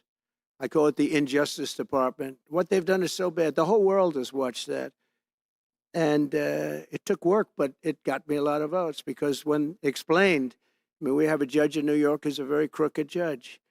I'm under a gag order. I can't even talk about aspects of the case that are the most vital aspects. I'm under a gag. Do you know that I'm the president-elect of the United States of America? I'm a former very successful president. We had the greatest economy in the history of our country. We had borders that were sealed and beautiful. Everything was good. We had no wars. We defeated ISIS. We had no wars. Now I'm going into a world that's burning with Russia and Ukraine, with Israel. You took a look at that attack on October 7th, the attack on Israel, with the horrible way they got out. Not the fact that they got out. I would have been out before them, but we would have been out of Afghanistan with dignity and strength as opposed to looking like a bunch of fools with 13 dead and many, many badly, horrifically injured. Nobody ever talks about them. No arms, no legs. Nobody ever talks about them. The way they got out was outrageous, leaving billions of dollars of brand new military equipment that I bought in the hands of the Afghans and specifically the Taliban. It's the group. And we were doing very well. We would have been out. We would have been respected. I think it's one of the reasons it was so badly handled, that withdrawal, where people are jumping onto airplanes, falling off the sides of airplanes when they're 3,000 feet in the air. And nobody's ever seen anything like that, the worst. And because of that, I think Russia went and attacked Ukraine. When they saw that, they said, these guys are incompetent. They don't know what they're doing. But we know what we're doing now. And that's going to all end. And we have a great military. I defeated ISIS, as you know. We're in no wars. I just finished a couple. And we got also our soldiers guarding Syria and Turkey. We're in the middle. We had 5,000 soldiers. They would have been gobbled up with two armies. We had one army, 300,000. We had another one, 500,000 or 600,000, getting ready. We had 5,000 people in the middle. I said to a general, how do 5,000 people do in that case? And the general just looked at me and said, not well, sir, not well. And I took them out. And you know what happened? Nothing. I got criticized. I saved 5,000 lives, actually. And we did a great job, and we're going to do an even better job because now we have a tremendous amount of experience. We have people that I can rely on. But the 625 million acres, people can't realize, that's like the whole ocean. Take an acre. You know, an acre, you have a house on a half an acre, on a quarter of an acre, or an acre. If you have an acre, you have a big deal. Now you multiply that by 625 million acres. It's like, feels like the whole ocean. And that's our strength, you know. People can say we manufacture, we don't manufacture. The thing we have oil and gas more than anybody in the world. We're going to have more of it, too. But they took away 625 million acres of offshore drilling. Nobody else does that. And they think they have it, but we'll put it back. I'm going to put it back on day one. I'm going to have it revoked on day one. We'll go immediately if we need to. I don't think we should have to go to the courts. But if we do have to go to the courts, you know, they try to be sneaky. They go in and they sign. Remember, this is a man that said he wants the transition to be smooth. Well, you don't do the kind of things. You don't have a judge working real hard to try and embarrass you. Because I did nothing wrong. By the way, I did nothing, absolutely nothing wrong. If I did something wrong, I wouldn't be standing here right now because I've won all these cases. Nobody's ever won so many cases as I have against the Justice Department. I mean, Jack Smith had cases all over the place. People were being subpoenaed. Lives were being ruined. They were spending everything they had, money. We were helping them out. We had to. They were subpoenaing people that had no idea what they were even talking about. That's a sick group of people. And it was all to influence the election. It was all a fight against a political opponent. We've never had that in this country. We have had that in certain countries. We've had that in third-tier countries. We've had that in banana republics, but we've never had that in a place like the United States. I don't even know if it's been on a small level. I'm sure it has been on a small level, but this was the largest level ever. They brought this moron out of The Hague. He's a mean guy. He's a mean, nasty guy. His picture was perfect because you look at his picture, you say, that's a bad guy with his robe, his purple robe. And he executes people. He shouldn't be allowed to execute people because he'll execute everybody. He's a nut job. But we won all of those cases with him. And, I mean, I don't know the judge in Florida, but we had a brilliant judge in Florida that saw right through it. And we won the case. She was a brilliant judge with great courage. You know, the left as we call them, the radical left, they have a way, they play the ref, and they play it very hard. They play the ref. They go and say horrible things about judges and prosecutors. And some judges and prosecutors say, look, the only way I'm going to get these people off my back is to give victory to them. They're playing the ref. I think it's illegal what they do. It's almost like talking. It's worse than talking to a judge. But the judge in Florida, Judge Cannon, was brilliant and tough, and she didn't stand for it. And I don't know her. And never met her until the case, and I don't believe I said even one word to her. But she was very, very strong and very, very brilliant. And her opinion was so brilliant that they dropped their appeal. They couldn't beat the appeal. So that's what we're up against. So they say we're going to have a smooth transition. All they do is talk. It's all talk.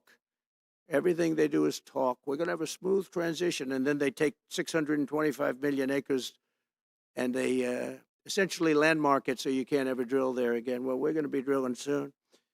We're going to be opening up Anwar. We're going to be doing all sorts of things that nobody ever thought was even possible. But remember and just to get off the subject, because I couldn't believe it when I heard it yesterday. I couldn't believe the size of it. I mean, you put down a map and put this up. It's just massive. And remember that that's worth probably, I mean, I've had estimates, $40 to $50 trillion. That's more than our national debt. Essentially, he's thrown it away. He's thrown it away. He's taken $50 trillion. So if we owe $35 trillion, he's taken $50 trillion of value and thrown it right out the window. We can't do that. Nobody can do that. One other thing he did yesterday, which was in many ways worse. It's hard to believe it can be worse. He wants all gas heaters out of your homes and apartments. He wants them to be replaced by essentially electric heaters. I don't know what it is with electric. This guy loves electric. We're going to be ending the electric car mandate quickly, by the way. This guy loves electric. And we don't have enough electricity. And then we have AI where we need more. And he wants everybody to have an electric heater instead of a gas heater. Gas heater is much less expensive. The heat is much better. It's a much better heat. As the expression goes, you don't itch. Does anybody have a heater where you go and you're scratching? And that's what they want you to have. They don't want you to have gas where you don't have the problems of the electric. And the source is plentiful. They're much cheaper to operate. They're much better. They work much better. They look much better. 60% of homes and apartments have gas heaters. He wants them all removed quickly. These people are crazy. There's something wrong with them. There's something wrong with them. They also want to go back, and they have already started that, to when you buy a faucet, no water comes out because they want to preserve. Even in areas that have so much water, you don't know what to do. It's called rain. Comes down from heaven. And they want to do, no water comes out of the shower. It goes drip, drip, drip. So what happens? You're in the shower 10 times as long, you know. No water comes out of the faucet. You want to wash your hands. They want to go back to even stronger than what they have right now. As you know, I ended that policy. You can have all the water you want. Makes no difference. It comes weird, especially in certain areas. We have so much water, we don't know what to do with it. But these are all things. They want very, very little water to go into your dishwasher, almost none. And you know what people do? They just keep pressing, keep it going. They end up using more water. Likewise, washing machines. They want in your washing machine to have very little water coming out of the washing machine. So when you wash your clothing, you have to wash it 4 times instead of once. You end up using more water. We're a party of common sense, and things that I'm telling you now is really all about common sense. On January 20th, we'll turn the economy around very quickly, because right now when I think of our economy, I think about inflation. That's what we have. We have inflation, I believe, at a level that we never had before. There's never been anything like it. And over the next 4 years, the United States is going to take off like a rocket ship. But really, it's already doing it. If you take a look, just last month, SoftBank announced the $200 billion. I think it'll be 200. He said between 100, and I said, how about making it 200? And he sort of said yes, but let's say it's 100, but it might be 200, right, Brian? United States, creating more than 100,000 jobs. Hussein just announced a tremendous investment that he's going to make, and that's money that's in the bank. He's going to come and do it, and he'll do a great job, and he'll build the best centers in the country, I guarantee, because I know the way he builds.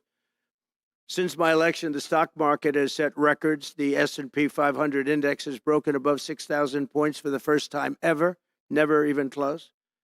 In a single month, small business optimism soared 41 points. It's not a 41. It went up 41 points. And that's the largest in the 39-year history of the group that does it. According to Gallup, the American people's confidence in the economy has just surged to the highest level in history. That's why I have a news conference like that. I take the greatest business leaders in the world. I say, hey, do you want to say you're going to invest the money?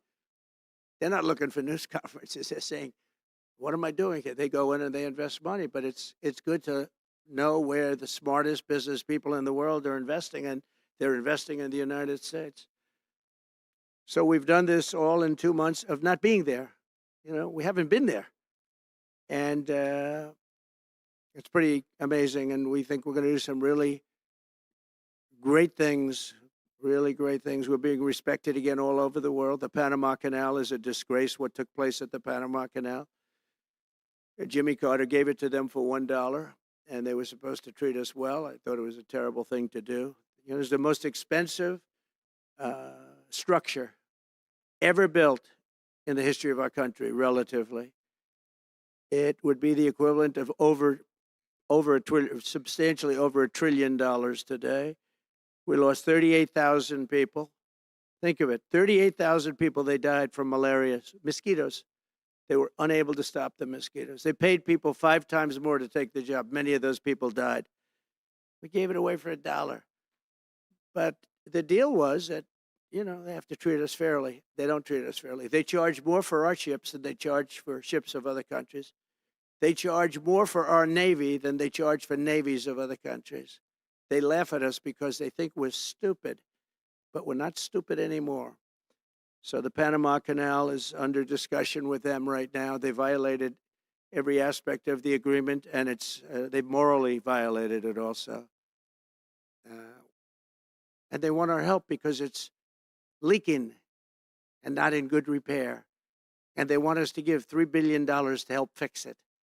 I said, well, why don't you get the money from China? Because China's basically taken it over. China's at both ends of the Panama Canal. China's running the Panama Canal. And they come to see this Biden, this guy who should never have been allowed even to run for president.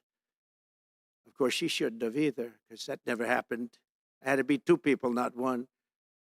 But they want $3 billion to fix the Panama Canal that's run by China and makes a lot of money, China. One of the most profitable structures ever built, because you have ships lined up back to Florida, frankly, and they just keep going through. And the numbers are staggering, $500,000 to $1 million a ship. And they took it away from us, meaning we gave it to them for $1. But not going to happen. What they've done to us, they've charged us, they've overcharged our ships, overcharged our Navy. And then when they need repair money, they come to the United States to put it up. We get nothing. Those days are over. Working with the Republican majorities in Congress, will cut taxes, slash regulations, raise wages, and boost incomes at a pace the world has not seen before, and certainly not from our country. We had a big chunk of it for the first 3 years prior to COVID coming in my administration. We had the greatest economy in history. We cut the most regulations in the history of our country, and I did that all in 4 years. By 4 times more than any other president cut. We did that in 4 years. And we were just getting started. We'll impose new tariffs so that the products on our stores will once again be stamped with those beautiful words, made in the USA. And we are not treated well, as you know, by Canada. Canada is subsidized to the tune of about $200 billion a year, plus other things. They don't essentially have a military. They have a very small military. They rely on our military. It's all fine, but, they got to pay for that.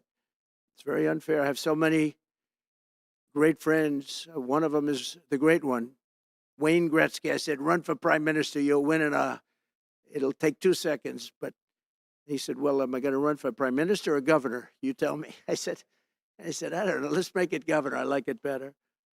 But no, something's going to have to be done. Same thing with Mexico. We have a massive deficit with Mexico, and we help Mexico a lot. They're essentially run by the cartels, and can't let that happen.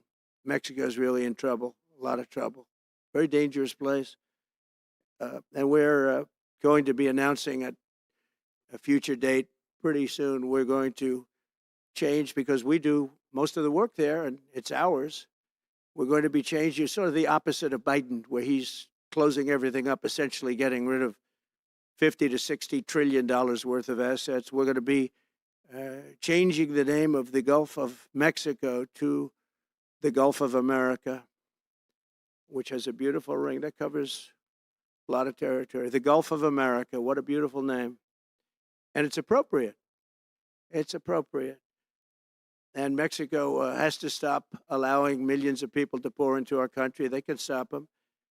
And we're going to put very serious tariffs on Mexico and Canada, because Canada, they come through Canada too. And the drugs that are coming through are at record numbers, record numbers. So we're going to make up for that by putting tariffs on Mexico and Canada, substantial tariffs. And we want to get along with everybody, but they have to, it takes two to tango. We're approaching the dawn of America's golden age. It's going to be a golden age for America. We have things that nobody else has. We have more natural resources. We have, number one, nobody knew that until I came along. I made us number one. We're number three. I made us number one in a very short period of time in drilling. And you can talk about windmills. They litter our country. They're littered all over our country, like dropping paper, like dropping garbage in a field. And that's what happens to them, because in a period of time, they turn to garbage. Most expensive energy ever.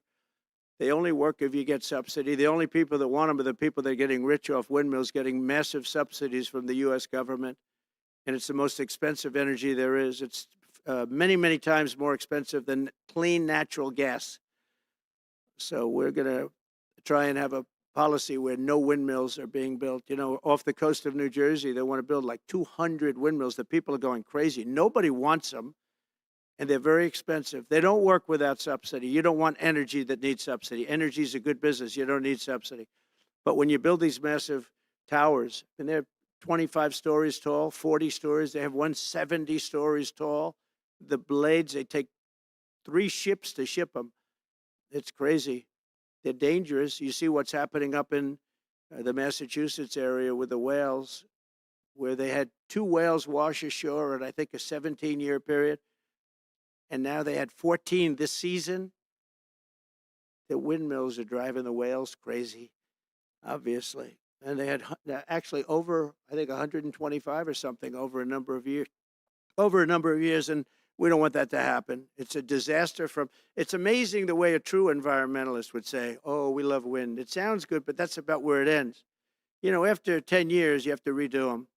And what happens is they don't do that. They let them stand and they rust, and they say, because of the environment, I'm not a believer in this, but they say you can, because it's a certain fiberglass, that the blades cannot be buried in earth, that's an environment. So what do you do with them? What do you do with them? And I don't know if you've ever gone to Palm Springs, California, or any of these places where you have long-term windmills standing. They're a disaster. They're rusting, rotting, closed, falling down. This is as you enter Palm Springs. And they put new ones next to them because nobody wants to take them down, because why should they take them down? It's very expensive to take them down. And you can't do anything with them because the blades, you can't bury them because of the environmental protection. We'll look at that. Doesn't make sense, but that's what they say. So we are at the beginning of a great, beautiful golden age of business. And I think we're also at a golden age of common sense, because everything I'm saying to you, from a simple water faucet that doesn't allow water to come out appropriately, to all of the other elements of what we do and what we're going to do, to take $50 to $60 trillion off our country's balance sheet because some man that has no idea what he's doing has no idea. You know it. I know it. The Democrats know it. What they did is a crime by allowing that to happen. And I'll bet you, if you asked him today, how much acreage did you submit? Essentially, did you destroy? You destroyed the economic viability of drilling in the ocean. And with AI coming along and all, a lot of people don't realize that AI is going to be a big thing, but you'll need double the electricity at least that we have right now. So right now we produce electricity for many, many different things. AI is a very big deal in terms of the future. China is already building electric facilities, big, bold electric facilities. And you know how they're being fired up? With coal. They're being fired up with coal. And we're going to build bigger and better ones. People like Hussein that are doing the same thing as he is. I'll bet they don't do it as well because I know how he does it, but they're doing a lot of things. The problem is they can't get their permits because I say build the plant with the building. So with the structure, build the plant, because if you go into the grids are old. So they said, that's a great idea. In other words, build your electric facility alongside of your plant. And you could have extra output if you want, because once you build it, you can make it larger pretty inexpensively. You could have extra output, which you'll sell to the public, but build it with the plant, and people are loving that idea. So we're going to have a lot of fun making America great again, and it's going to happen, I think, very, very quickly. It's already happened. So I would say this, and this has been pretty openly reported by the news. There's never been anything like what's happened in the list since we won the election. Couple of months since we won the election, the whole perception of the whole world is different. People from other countries have called me. They said, thank you. Thank you. The perception of the whole world is different. We're going to have to settle some big problems that are going on right now. We're going to have to settle up with Russia, Ukraine. That's a disaster. I look at numbers every week, the number of people being killed in that war. People don't know, mostly soldiers now. But the towns have been obliterated. This was a Biden fiasco that that should have never happened. If we had a real president, if we had a president that knew what he was doing, Russia would have never, ever gone in. But they did go in, and we have a mess. The cities are all blown up. The people have largely left. And the soldiers are killing each other at levels that haven't been seen since the Second World War. So we'll have to get that one straightened out, too. That's a tough one. Much tougher than it would have been before it started, I can tell you that. A deal could have been made just by an average deal maker. Deal could have been made on that. So thank you all for coming. We'll take a couple of questions. Yeah. Go ahead, please. President, thank you. Wanted to touch on the world on fire that you mentioned, but let's start, if we could, with your references to Greenland and the Panama Canal, so forth. Can you assure the world that as you try to get control of these areas, you are not going to use military or economic coercion? No. And can you tell us a little bit about what your plan is? Are you going to negotiate a new treaty? Are you going to ask the Canadians to hold a vote? What is the strategy? Yeah, I can't assure you. You're talking about Panama and Greenland. No, I can't assure you on either of those two. But I can say this. We need them for economic security. The Panama Canal was built for our military. I'm not going to commit to that now. It might be that you'll have to do something. Look, the Panama Canal is vital to our country. It's being operated by China. China. And we gave the Panama Canal to Panama. We didn't give it to China. And they've abused it. They've abused that gift. It should have never been made, by the way. Giving the Panama Canal is why Jimmy Carter lost the election, in my opinion, more so maybe than the hostages. The hostages were a big deal. But if you remember, and nobody wants to talk about the Panama Canal now because, it's inappropriate, I guess, but because it's a bad part of the Carter legacy. But he was a good man. Look, he was a good man. I knew him a little bit, and he was a very fine person. But that was a big mistake. Giving the Panama Canal to Panama was a very big mistake. We lost 38,000 people. It cost us the equivalent of $1 trillion, maybe more than that. Probably the most expensive. They say it was the most expensive structure, if we call it a structure, which I guess you can. ever built. And giving that away was a horrible thing. And I believe that's why Jimmy Carter lost the election, even more so than the hostages. Those two things. Follow up on Ukraine and Iran, the two negotiations you'll be heading into. On Ukraine, you said just before it's a lot more complicated now. Much more complicated. Do you believe? Because it would have never started. Right, but it has started. You've Well, got not only started, the cities are largely knocked down. So they're you've got like, what you've got. At this point, to hold on to leverage in dealing with President Putin, would you make a commitment to the Ukrainians that you will keep supporting them during the negotiations? well, I wouldn't tell you And if that were the would case. you make a commitment to provide a security guarantee if they do enter into an armistice or a ceasefire along the lines that the French and the Germans? So, a big part of the problem was Russia for many, many years, long before Putin said you could never have NATO involved with Ukraine. Now, they've said that that's been like written in stone. And somewhere along the line, Biden said, no, they should be able to join NATO. Well, then Russia has somebody right on their doorstep, and I could understand their feeling about that. But there were a lot of mistakes made in that negotiation. And when I heard the way that Biden was negotiating, I said, you're going to end up in a war. And it turned out to be a very bad war. And it could escalate. That war could escalate to be much worse than it is right now. Well, my view is that it was always understood. In fact, I believe that they had a deal, and then Biden broke it. They had a deal, which would have been a satisfactory deal to Ukraine and everybody else, but that Biden said, no, you have to be able to join NATO. And that's always been, and nobody knows more about NATO than I. Years ago, when I first started this, I didn't know too much about NATO, but I got it right anyway. I said, they're taking advantage. I'm the one that got, and the Secretary General was here, as you know, 2 weeks ago, saying that if it weren't for me, NATO wouldn't even exist right now, because I raised from countries that weren't paying their bills. At that time, 28 countries, 20 of them were not paying their bills, 21 to be exact. They weren't paying, or they were paying a very small portion. And I raised over $680 billion. That was the number he gave, by saying, if you don't pay, we're not going to protect you. And as soon as I said that, the money came pouring in. But Obama could have said it. Other people could have said it. Bush could have said it. Nobody said it but me. I took a lot of heat. They said, oh, that's a threatening statement. Well, they weren't paying their bills. I said, we're not going to protect you if you're not paying the bills. So in a true sense, I saved NATO, but NATO's taken advantage of us.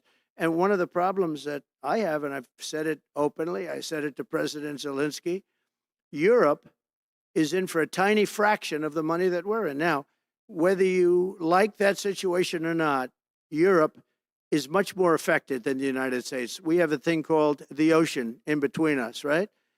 Why are we in for billions and billions of dollars more money than Europe? And they're a similar size, a little smaller, but they're a similar size economy as the United States when you add them up. And yet Europe is in for a small fraction of the number the United States is in. Now, Biden could have called them up during the term. That's what I did. I said, you have to pay your bills. And they all, one stood up. I won't say who. You'll probably have it, because the papers, the media hated to report on it. But a prime minister stood up from a country, a famous meeting of 28 nations with no press, no anybody in the room. He stood up. He says, does that mean if we don't pay our bill, and at that point it was 2%, it should be 5%. It should be 5%, not 2%. But at that point it was 2%. But many people didn't pay. Some people didn't pay anything. But many people were way, including Germany. Germany was at less than 1%. Well, I think NATO should have 5%. Yeah. Well, you can't do it at 2%. I mean, at 2%, every country, if you're going to have a country in a regular military, you're at 4%. I think they should be, they're in dangerous territory. I think it should be, they can all afford it, but they should be at 5%, not 2%. I'm the one that got them to pay 2%. But a gentleman stood up, a prime minister stood up, and he said to me, sir, could I ask you a question? You're saying we have to pay our bills. If we don't pay our bills, will the United States protect us from Russia? I said, if you don't pay, you mean you're delinquent? He said, yes. He said, if you're delinquent, we will not protect you. I took a lot of heat. Although it was somewhat closed door, I took a lot of heat from the media. And you know what happened? The money started pouring in. That's why NATO has money. And the Secretary general said it was the most incredible thing he had ever seen in a negotiation.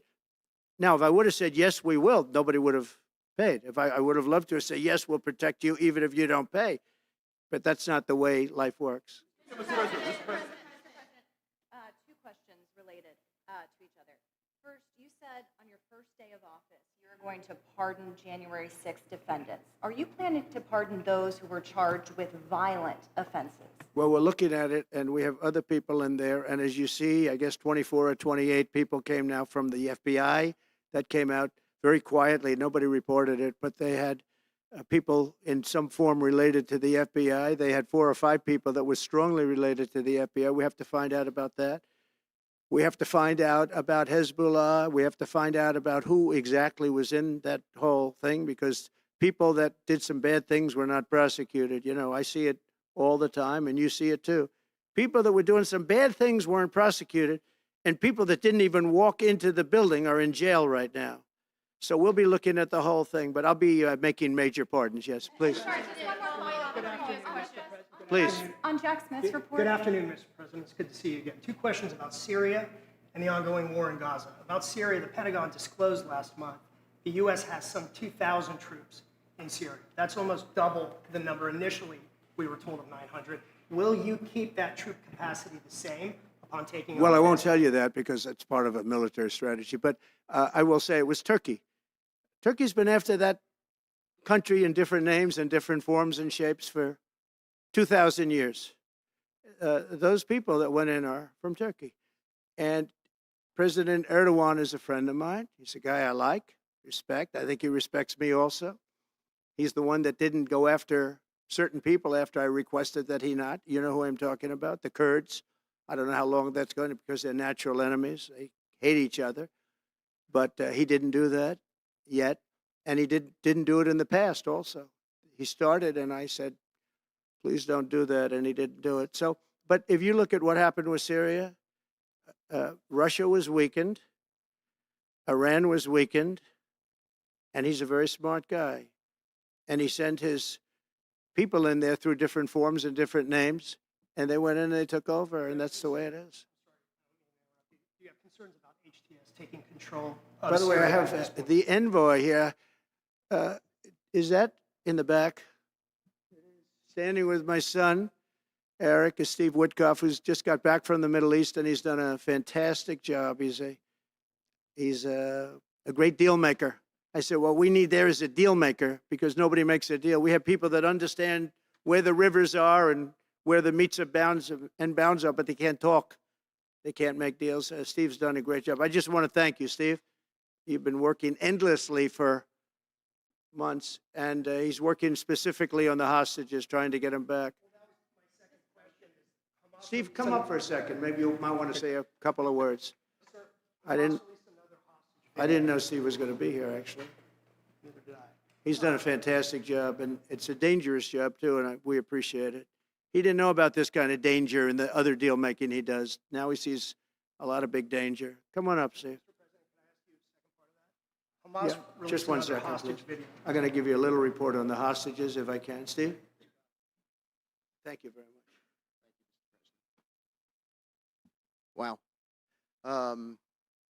Well, I think we're making a lot of progress, and I don't want to say too much because I think they're doing a really good job back in Doha. I'm leaving tomorrow back to go to Doha, but I think that we've had some really great progress, and I'm really hopeful that by the inaugural, we'll have some good things to announce on behalf of the president. I actually believe that we're working in tandem in a really good way, but it's the president, his reputation, the things that he has said that are driving this negotiation, and so hopefully it'll all work out and we'll save some lives.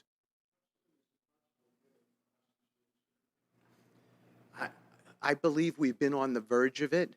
I don't want to discuss sort of what's delayed it. There's no point to be negative in any way. But I think it's the president, his stature, what he said he expects, the red lines he's put out there, that's driving this negotiation. I'm going back probably either this evening or tomorrow night. There'll be a deal before January 20th, or is that something that's likely to happen? If there's a deal even at all, and we've been hearing this now for the better part of. I know. since October 7th. I would say. They better be.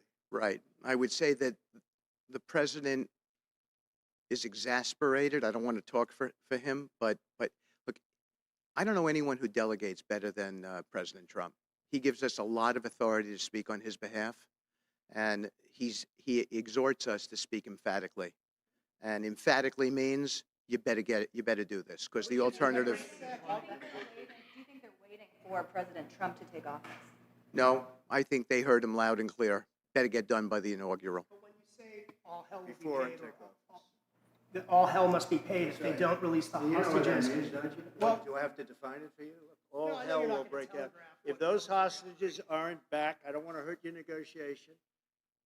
If they're not back by the time I get into office, all hell will break out in the Middle East. And it will not be good for Hamas, and it will not be good, frankly, for anyone. All hell will break out. I don't have to say anymore, but that's what it is. And they should have given them back a long time. They should have never taken them. There should have never been the attack of October 7th. People forget that.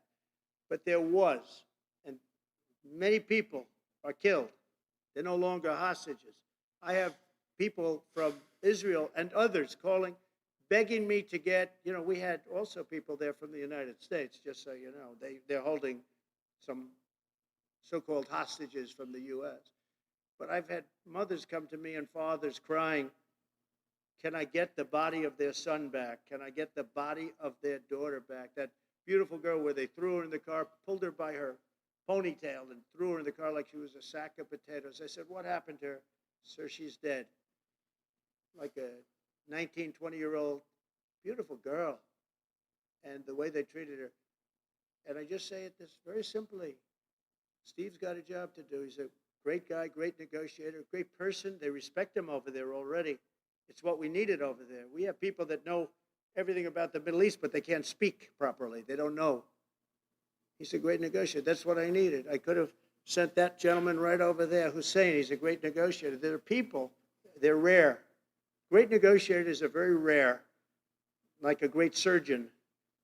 But we have the right person. But I tell this, I don't want to hurt the negotiation. If the deal isn't done before I take office, which is now going to be 2 weeks, all hell will break out in the Middle East. Okay? Thank you, Mr. President. You've done a great job. Thank you. President, more than 140 police officers were injured by rioters on January 6th. Will you pardon anyone who attacked a police officer? Well, the only one that was killed was a beautiful young lady named Ashley Babbitt. She was killed, and there was actually somebody else that was killed, also a MAGA person, but people don't give it 100% credibility. I'm going to find out about it, and we're going to find out. But Ashley Babbitt was killed. She was shot. Should have never been shot. She was shot for no reason whatsoever. In fact, they say that she was trying to hold back the crowd, and the crowd was made up of a lot of different people, so we'll see. But I will tell you this, the person that was killed was Ashley Babbitt. The other thing is, when they talk, there was never charges of insurrection or anything like that. But if there were, this would be the only insurrection in history where people went in as insurrectionists with not one gun. Okay? And let me tell you, the people that you're talking about have a lot of guns in their home for hunting and for shooting and for entertainment, a lot of good reasons. But there wasn't one gun that they found. And why didn't they find the bomber, the pipe bomber? They know who the pipe bomber is. The FBI knows who it is. The status of the FBI has gone down so far, and the status of the DOJ, or as I call it, the Department of Justice, it's the Department of Injustice. It's being laughed at all over the world. And hopefully with Pam Bondi and with Kash Patel and with other people that we're putting in, that will all come back. If you do a poll in the FBI, I guarantee I'm at like 90% with the agents of the FBI, but they have hurt that incredible place. Law enforcement, you think of the FBI, they raided this house. By the way, they could have told me Could I see this? I would have given them. I actually told them, come in anytime you want. You can see anything. They raided the house and the case was dismissed. And now I'm in litigation. I'm suing them for doing that. And I feel so badly doing it. I'm the president of the United States and I'm suing the United States, but I'm suing them for other things too. The FBI has gone so, its reputation has been so horribly hurt between Comey, who is the worst, and all of the others. What's happened to the FBI is, and we're going to make it great again. We're going to make the FBI great again. We're going to make the Department of Justice fair and strong, but fair again. Because all they did was attack me because I'm their political opponent. And that includes with local judges like Marshawn. You ought to find out. Ask them, why do I have a gag order where I'm not allowed to speak? Think of it.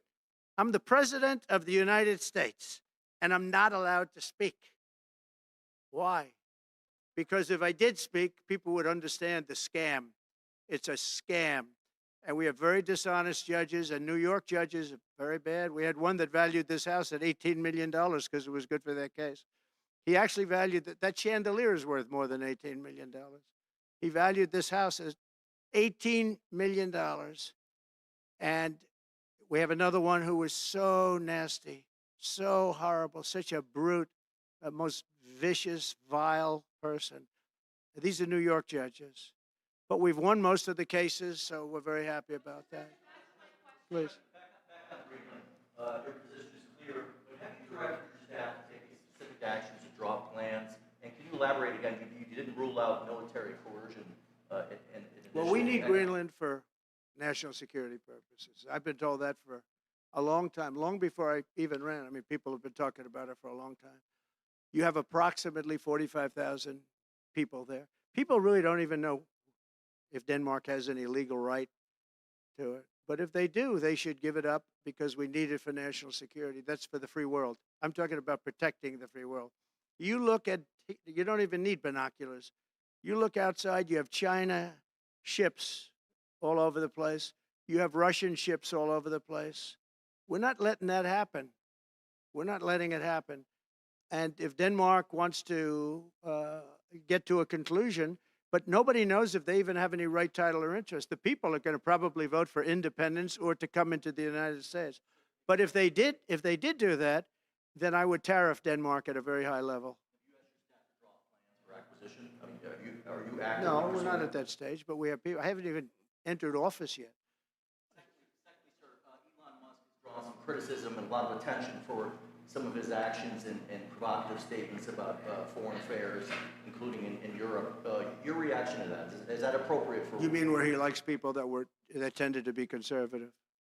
I don't know the people. I can say Elon's doing a good job, very smart guy. I don't know the people you're talking about. He was, I know he said some negative things about a couple of people that are running for office, but that's not so unusual. Yes, please. I wanted to ask you about Ukraine and Putin. How soon do you anticipate going to meet with Putin to discuss the Ukraine situation? Well, I can't tell you that, but I know that Putin would like to meet. I don't think it's appropriate that I meet until after the 20th, which I hate because, you know, every day people are being, many, many young people are being killed, soldiers. You know, the land is very flat and hundreds of thousands of soldiers from each, many hundreds of thousands from each side are dead. And they're laying in fields all over the place. Nobody to even collect. There's landmines all over. It's a disaster. But it's very flat. It's great. It's farmland, and it's very, very flat. And the only thing that stops a bullet is the human body. And the human body is stopping a lot of bullets. Within the first 3 to 6 months?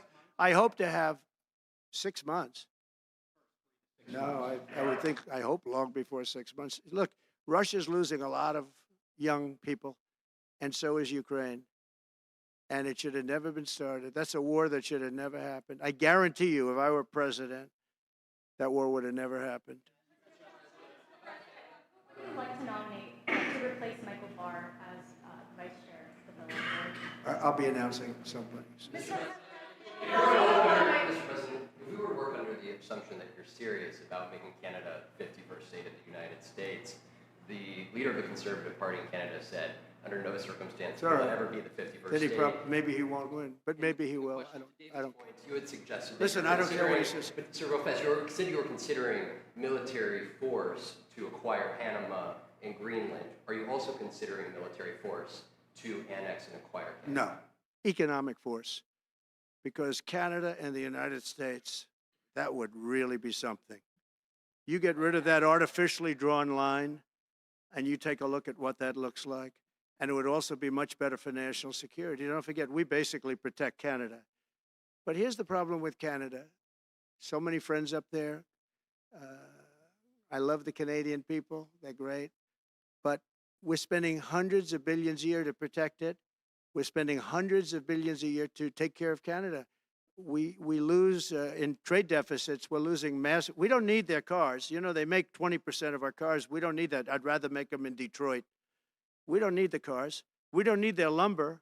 We have massive fields of lumber. We don't need their lumber. We have to unrestrict them because stupid people put, restrictions on, but I can do that with an executive order. We don't need anything they have. We don't need their dairy products. We have more than they have. We don't need anything. So why are we losing $200 billion a year and more to protect Canada? And I said that to, as I called him, Governor Trudeau. I said, listen, what would happen if we didn't subsidize you, if we didn't, because we give them a lot of money. We help them. As an example, we're buying icebreakers, and Canada wants to join us in the buying of icebreakers. I said, we don't really want to have a partner in the buying of icebreakers. We don't need a partner. But no right. Nope, no right. Here's what we have. We have a right not to help them with their financial difficulties because we owe $36 trillion too. We're going to start knocking it out pretty fast, but we're going to be able to do it because of energy and other things. But no right. No right. But why are we supporting a country, $200 billion plus a year? Our military is at their disposal. All of these other things, they should be a state. That's why I told Trudeau when he came down, I said, what would happen if we didn't do it? He said Canada would dissolve. Canada wouldn't be able to function if we didn't take their 20% of our car market. They send us hundreds of thousands of cars. They make a lot of money with that. They send us a lot of other things that we don't need. We don't need their cars, and we don't need the other products. We don't need their milk. We got a lot of milk. We got a lot of everything, and we don't need any of it. So I said to him, well, why are we doing it? He said, I don't really know. He was unable to answer the question, but I can answer it. We're doing it because of habit, and we're doing it because we like our neighbors, and we've been good neighbors, but we can't do it forever, and it's a tremendous amount of money. And why should we have a $200 billion deficit and add on to that many, many other things that we give them in terms of subsidy?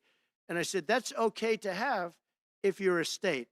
But if you're another country, we don't want to have it. We're not going to have it with European Union either. European Union, we have a trade deficit of $350 billion. They don't take our cars. They don't take our farm product. They don't take anything. And so we're not going to have it with them either. Brian, go ahead. Yes. Happy New Year, by the way. Thank you. We have some breaking news. You may not be aware of this, but it looks like Canon has blocked the DOJ from releasing the Smith's report until further court proceedings. Get your thoughts on Wow, that. that's a big story. Yeah.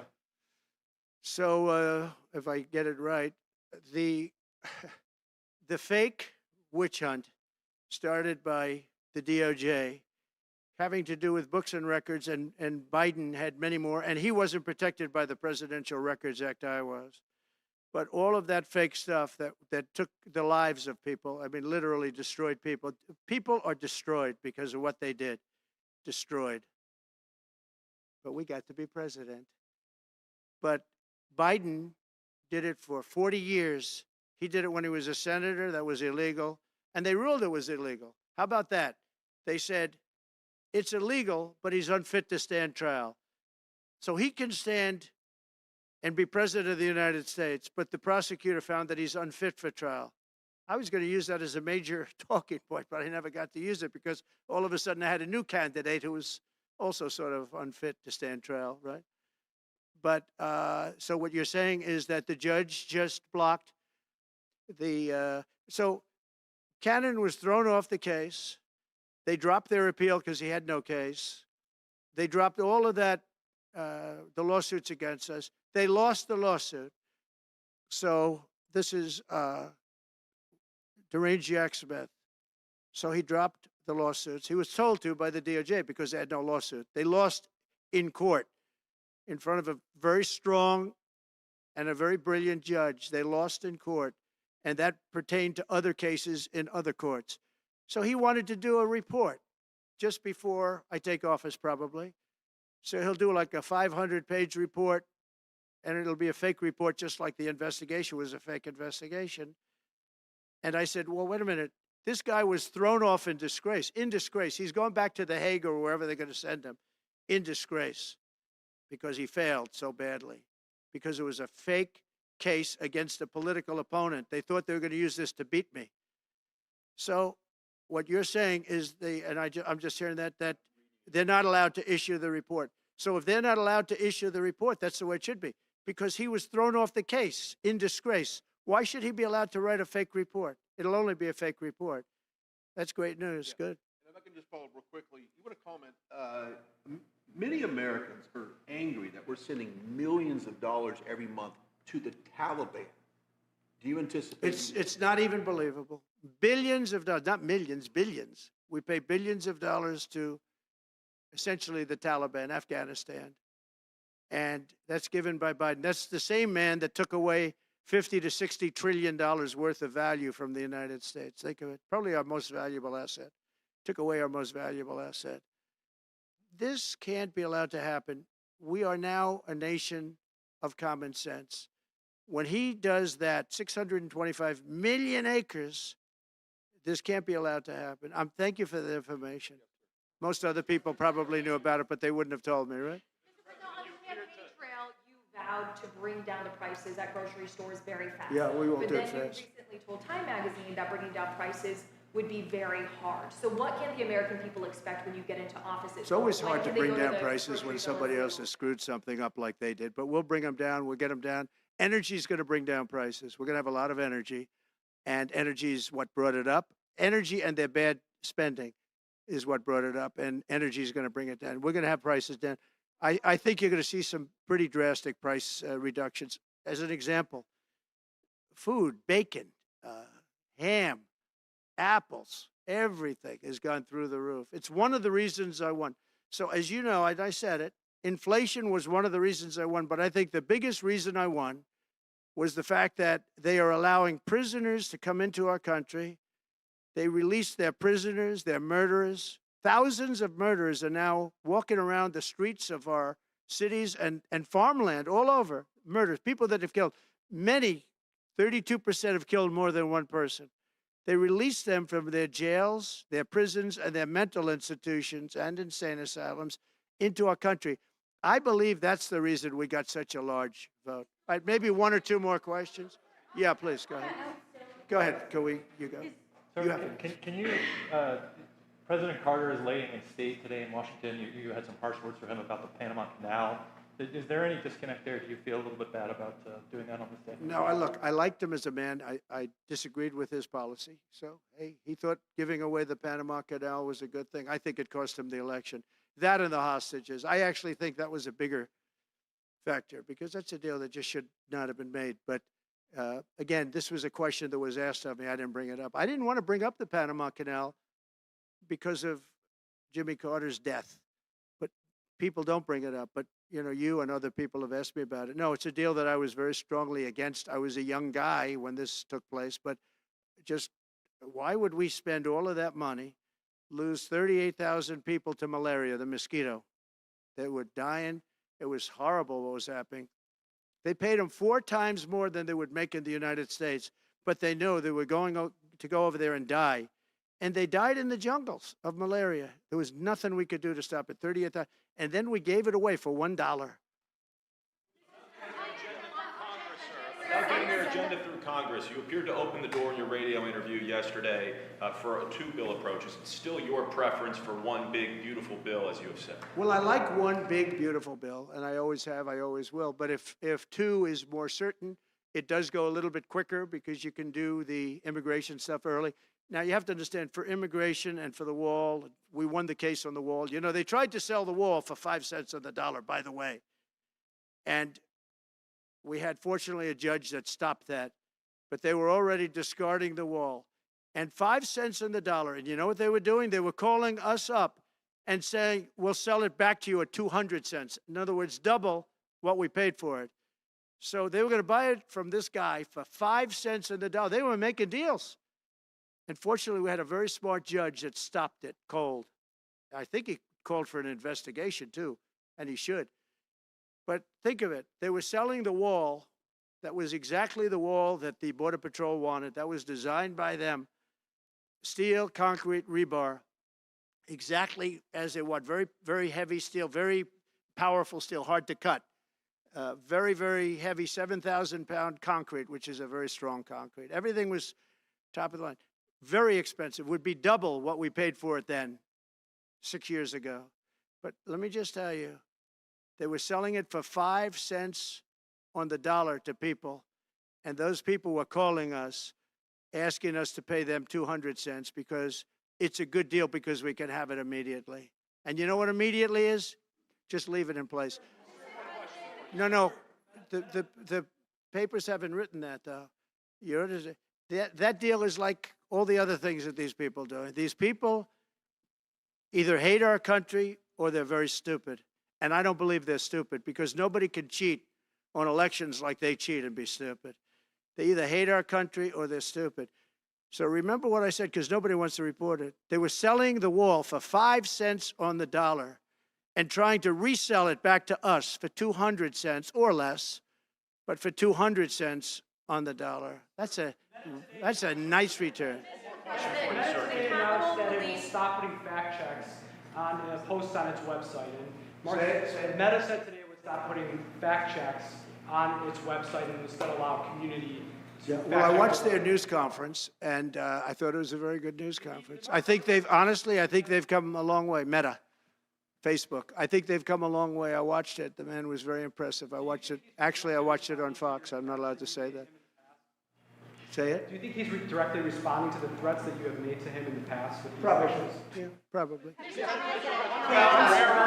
The last time you were here, you were asked a question about the U.S. possibly launching a preemptive strike on Iran. You said you wouldn't answer that question. On who? Obviously, on Iran. The U.S. launching a preemptive strike on Iran's nuclear facilities. And I said, I don't talk about it. It's a military strategy. But it is a legitimate question. It's something that well, it's not really, because only a stupid person would answer it. Look, it's a military strategy, and I'm not answering your questions on military strategy. All right, one more. Brian, go ahead. Brian. Could you give us a preview of what you might be talking to leaders of Congress who are expected to come here in the next couple of days? And you've got a very supportive Congress behind you. Yeah, they're great. So we have a wonderful Republican Congress. We have a leader that I have a lot of confidence in. I think he's going to be, hopefully, a great leader, a great speaker. And we have a leader, by the way, in the Senate I think has been great. John Thune has been doing a fantastic job. But it goes through the House first. And the question is whether or not we do the two bills or one bill. And, you know, look, I can live either way. I like the idea of the one big bill, but I can live either way. But they'll be coming down. The senators also will be coming down. And then ultimately we'll be meeting in the White House in a few weeks. But right now, this is the winter season. You know, they sort of call this the winter White House. It was built, I don't know if you know this, Marjorie Meriwether Post and E.F. Hutton built this. It was the greatest of all the estates in our country. And I saved it, and I got a lot of credit for saving it. Most of these big, great houses have been knocked down in Palm Beach. Just about all of them, actually. And they, you know, you'd build 10 mansions on one site. But we saved it. But this was built as the Southern White House. And she gave it to the government. And, by the way, Jimmy Carter gave it back. He said it's too expensive for the United States. So I didn't realize that. Real quick, I was just told. Actually, Jimmy Carter, Nixon was through Watergate. He came down. Nixon came here once, and he thought it was incredible. But he had a thing called Watergate, if anybody remembers that. And so he had other things on his mind, to put it mildly. And Jimmy Carter felt that it was too extravagant for the country. So fortunately for me, he gave it back to the foundation, and I bought it from the foundation. On reconciliation, some Republicans saying in trade for a massive bill that you and they share the interest in, they want to see big spending cuts. Do you agree with that? And what would Well, your I'm okay comments with be spending on- cuts. I like spending cuts. Just, I'm on the record for spending cuts. And the debt ceiling was given to us. It shouldn't have been, but it was put in our lap. And what I want in terms of debt ceiling isn't the ceiling. I just don't want to see a default. That's all I want. I never talked about spending more money necessarily than all I want to see is no default. Because nobody knows what would happen if there was a default. It could be 1929 and it could be nothing. But that was put into our lap. And it shouldn't have been, but it was. And so we'll handle it. But debt ceiling is not about raising a lot of money. It's really just about extending it. I just want to see an extension. On immigration, how much can you do by executive order? Are you planning to do on executive order when it comes to immigration? And how much do you want Congress to tackle this issue? And also on day one, Well, I had the what safest executive border orders are in the you history of our planning? country by far. You remember the famous chart that I brought down. I love that chart very much for a lot of reasons. But I have the safest border by far in the history of our country. And when I took it over, it was a mess. Nothing like it is now. This is 10 times worse. I got elected because of the border the first time, and I think I got elected largely because of the border the third time. And the second time I did equally well. Well, not as well as the last time, but I did very well. And I will say, this was too big to rig. You know the expression? Too big to rig. They couldn't do it. They tried, but they couldn't do it. I didn't get very much from Congress at all. I just said that we're being invaded, and I took the money out of the military. Much of the wall, I built over 500 miles of wall. Much of that wall was built through money that I put into the military. We took it out because we couldn't get things from Congress in those days, and we took it out. And that wall was built largely with money coming from the military. So, very simple. I went to the military, I said, our country is being invaded by very similar, nothing like what's invading our country now. They weren't releasing prisons into our country, and they weren't releasing mental institutions in, but some bad dudes were coming in, right? And I said, our country is being invaded. And I took that money largely from the military. I was sued 9 times by the Democrats in Congress, and I won all those suits. And we ended up building 571 miles of wall. Once that wall was built, they start going around it. So we're going to add another 200. That would have been up in 3 weeks. And then we had a very unfortunate election result. And they said, we don't want to put it up, we'll sell it. And they started selling it for 5 cents on the dollar. What a second. So we'll do this again. I just want to thank everybody very much. I'm just telling you, this will be the golden age of America. This is the golden age of America. We're going to have a great country again. We're a country right now under siege. We have so many different problems, and nobody respects us overseas, but now they do. The Italian Prime Minister, as you know, came here the other night, just flew in and flew out. She wanted to see me. And great respect is being shown when I went to the cathedral in France. Great respect was shown by the Prime Minister, the President, by everybody. France was, and by the way, I have to say they did a great job in the cathedral. But great respect is being shown to our country again. And we have a great country, but we have to run it properly. It's going to be run properly. We want to get back those hostages for Israel and for us. You know, we do have people that are hostages being held. And I'll just say it again. If this deal's not done with the people representing our nation, by the time I get to office, all hell is going to break out. Thank you very much. Thank you.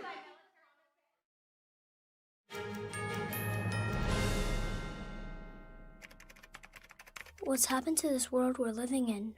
Why?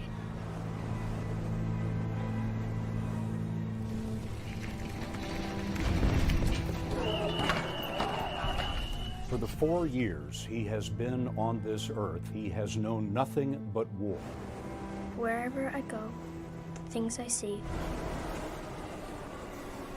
I just want to turn away.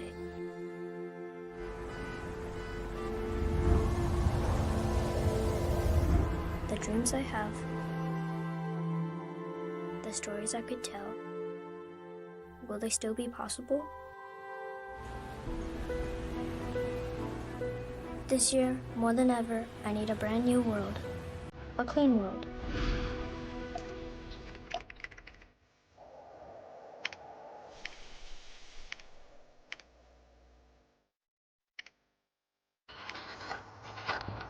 I can reprove myself and be inspired.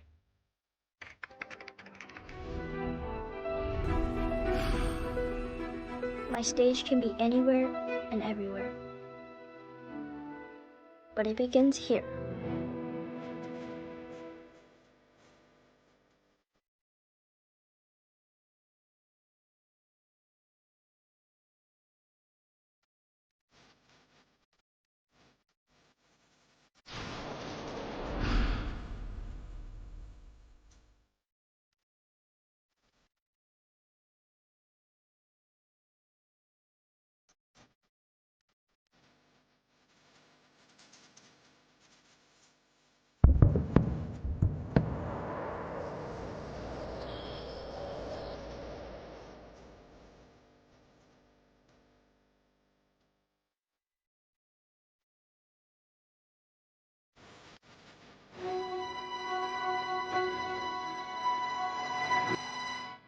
Ganjing World, a brighter way of life.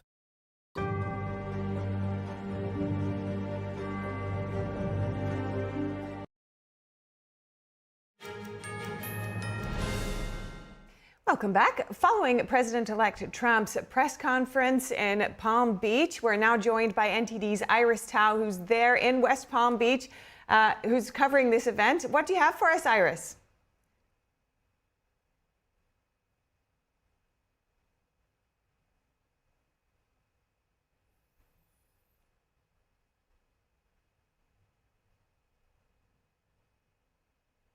Made some very important statements. First, let's talk about what he said about the foreign ongoing wars.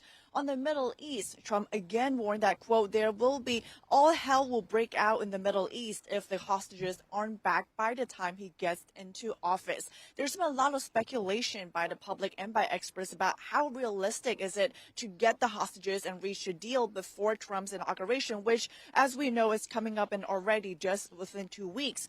Meanwhile, Steve's envoy to the Middle East, Steve Witkoff, was there. Actually, he joined Trump at the press conference, saying that he will potentially have some very good things to announce about the Middle East by the time of inauguration, adding that the parties in the Middle East heard Trump, quote, loud and clear. In addition to that, Trump also talked about the war ongoing in Ukraine and Russia. He says the casualties on both sides have been extremely heavy. There are, quote, hundreds of thousands soldiers from each side are dead. And he also asked that Vladimir Putin, Russia's president, does want to talk to him, but he will wait until he takes office to make that actual communication. And in addition to that, Trump also doubled down on his ambitions to bring, for example, Greenland, Panama, and Canada all into the U.S. And that's his latest vow here today during this press conference. He says he cannot assure reporters that he won't use military force or economic coercion to potentially bring in Greenland and Panama Canal. He says that Greenland, for example, he says is needed for national security and that he needs to protect the free world. And he also adding that China's ships are all over the place and that you don't need a binocular to actually see them. He also says that Panama Canal, meanwhile, was built for the U.S. military and it was a mistake to give it to Panama essentially for free. He asked that right now is, quote, being operated by China. And he also says that Canada, quote, they should be a state, again saying that it should just get rid of that, quote, artificially drawn line. We have seen Trump repeatedly over the past few weeks saying that Canada should be the 51st state of the U.S., adding that, for example, Trudeau resigned because he knew that the U.S. will not allow Canada to continue what Trump says taking advantage of the U.S. Trump says the U.S. has been paying hundreds of billions of dollars every year to protect Canada, but the U.S. essentially doesn't need Canada's cars and other exports. That's a latest threat, if not a latest vow to do what he's saying, but it's really remaining to be seen how realistic or how practical it is for that process to play out. And he also says that he wants to rename the Gulf of Mexico to the Gulf of America. So that's something that he just said today that we have not heard of before, and it all remains to be seen how his vow to potentially influence or even incorporate some of these areas will continue to play out. And meanwhile, in addition to that, Trump also talked extensively about the transition process and what he calls ongoing lawfare. And just on Monday, he did complain in a post on Truth Social that the transition process is actually not going very smoothly, as opposed to what the current administration has been vowing to do. And Trump says it's, quote, all talk today. He adds that they're still trying to, quote, play with the courts even until this day, adding that, for example, the New York case where the Trump team is trying to delay the Friday sentencing, but the judge in that case, Juan Merchan, just yesterday denied Trump's bid, meaning that the sentencing in the hush money or the New York financial documents case will still go on as planned in just a few days before, that's 10 days before Trump's inauguration. In addition to that, there's also the Florida classified documents case. Trump's team is asking Judge Eileen Cannon, overseeing that case, to basically block the release of Special Counsel Jack Smith's report on his 2 investigations into Trump. And just in this morning, it turns out that Judge Eileen Cannon is temporarily blocking the release of that report, to which Trump learned of and responded during the press conference, saying that that was a good development, adding that he defeated Jack Smith in the lawsuits and that this should never have happened, calling it a weaponization of justice. I mean, well, another big theme of Trump's remarks or press conference today was the economy. That's essentially why he came out in the first place to talk to the press. He announced a big investment, a $20 billion investment from a billionaire, essentially to invest in data centers for AI and cloud services across the U.S. And Trump says that investment is inspired by the result of the election, and it shows that the world has a positive and very optimistic economic outlook of the U.S. after he wins the election and now is set to take office. And Trump, of course, again vows that the economy will take off like a rocket ship in the next 4 years, adding that it will be a golden age of America. So today we really see that just, almost within 2 weeks before Trump is actually set to return to the White House, him again laying out his economic agenda, his national security agenda, while also adding a few new promises and doubling down on some of his bold vows to how to put America first in his next 4 years. So a lot to watch for, as Trump says he will continue doing this kind of press conference to the press and, of course, talk to the American public before potentially he takes office. Back to you. All right, Iris, thank you very much for that comprehensive recap. See you next time.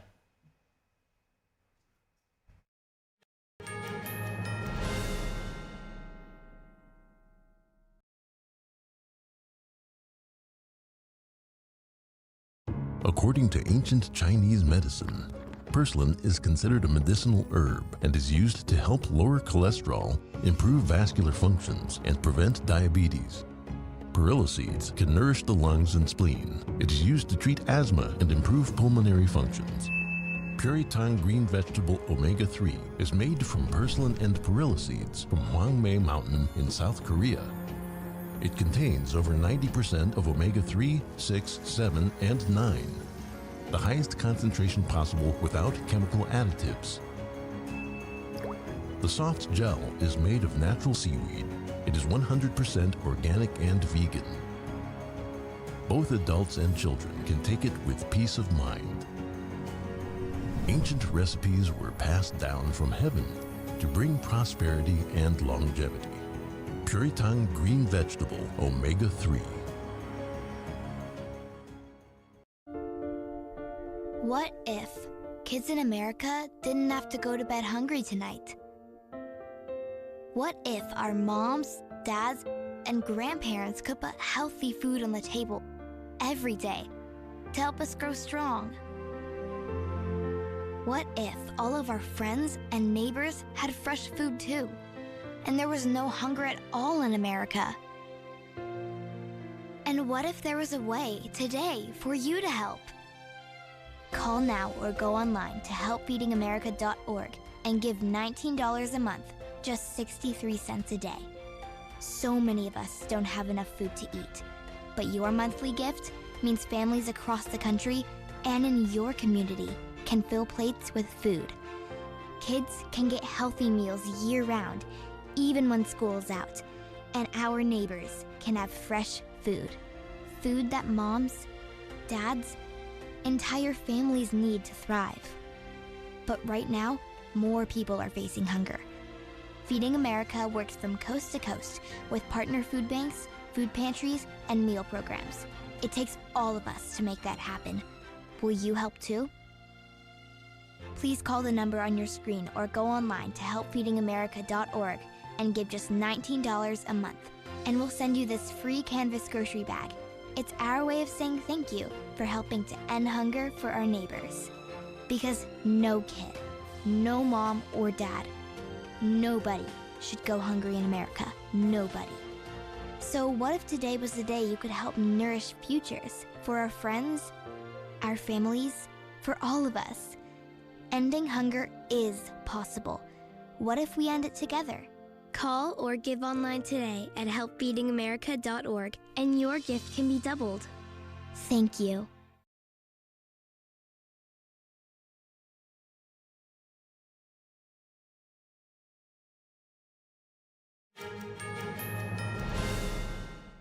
Welcome back. Freedom of speech and social media. Mark Zuckerberg announces his company will work with President-elect Donald Trump to restore free expression to platforms like Facebook and Instagram. Chris Beers is here to break it down for us. Chris, what stood out to you? Don, a lot stood out to me. CEO of Meta Platforms, Mark Zuckerberg, announcing some major changes to his company's content moderation systems in a 4 to 5 minute video posted online.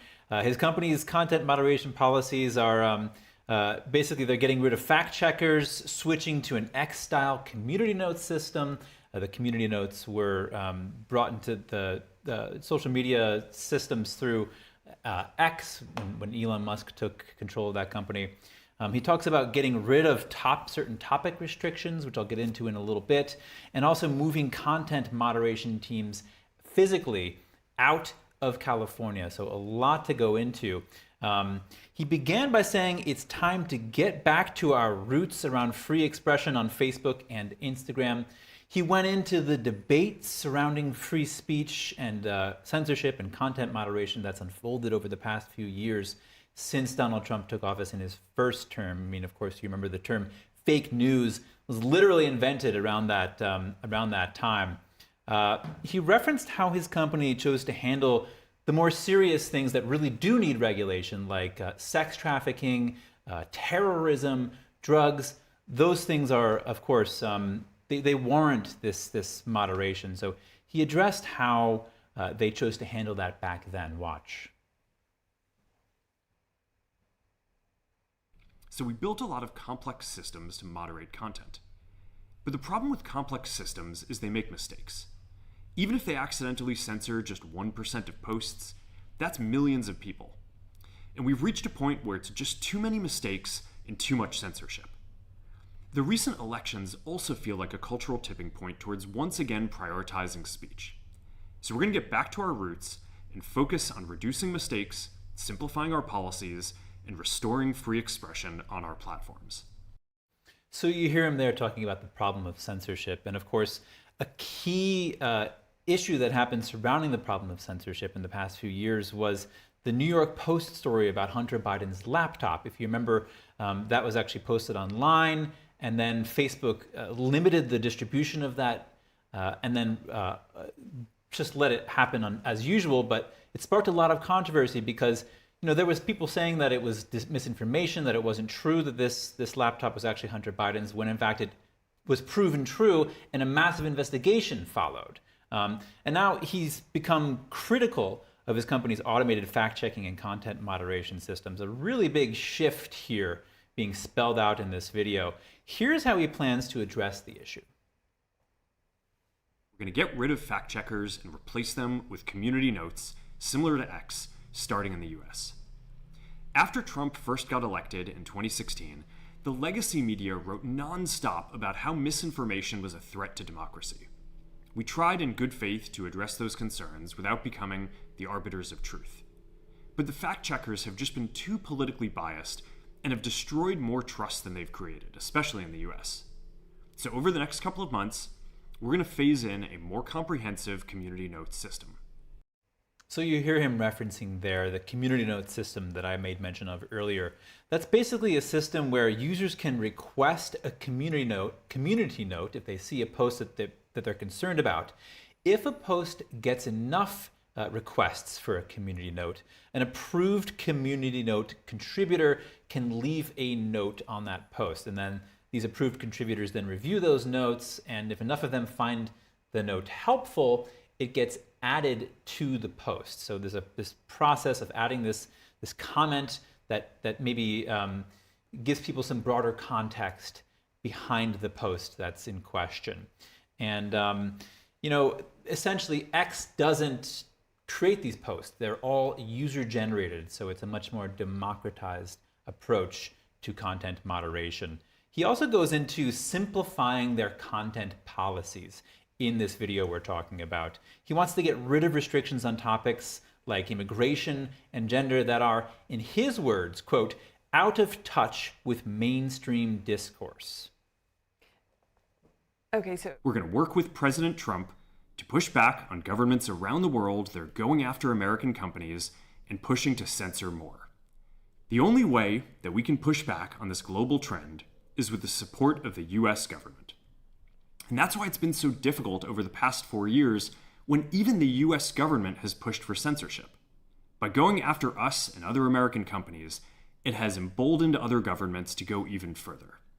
But now we have the opportunity to restore free expression, and I am excited to take it. What's interesting is all of this comes as Dana White was added to Meta's board along with 2 others. Dana White is the UFC CEO and also a vocal supporter of Trump, and Meta actually expanded the size of their board to include these additional people in there. So it really does speak to what could happen in the coming years as Mark Zuckerberg, in his words, plans to work with Trump here, guys. Yeah, definitely a notable change from the past in light of Mark Zuckerberg's post online. But thank you very much for today, Chris. Thanks, Don. And up next, New Yorkers now have to pay to drive into parts of Manhattan under a new congestion pricing plan. Commuters from outer boroughs and a local resident reacted to the new tolls. It affects everybody because we have to come in every day. We take the bridge every day, which charges $9, and I have my workers come the same thing. It affects everybody. And it really is too much for everyone. More money for the company, more expensive for the customers, and there's a big problem for everybody. We have an interest to solve congestion. We have an interest to invest in mass transit. So I do think this is worth trying and testing out. A lot of people who work in downtown or some other places, they have to, or some people who travel from Connecticut or Staten Island or any Pennsylvania. So they had to take a car to come. And now they have to pay for 5 days extra money, those working days. I think it's not fair. For round-the-clock original news coverage, watch us live at ntd.com/live or download our NTD app. And if you have any feedback, please email us and be sure to stick around for NTD Newsroom at 2 p.m. Eastern Time. We'll have more stories from the U.S. and around the world. Thank you for watching.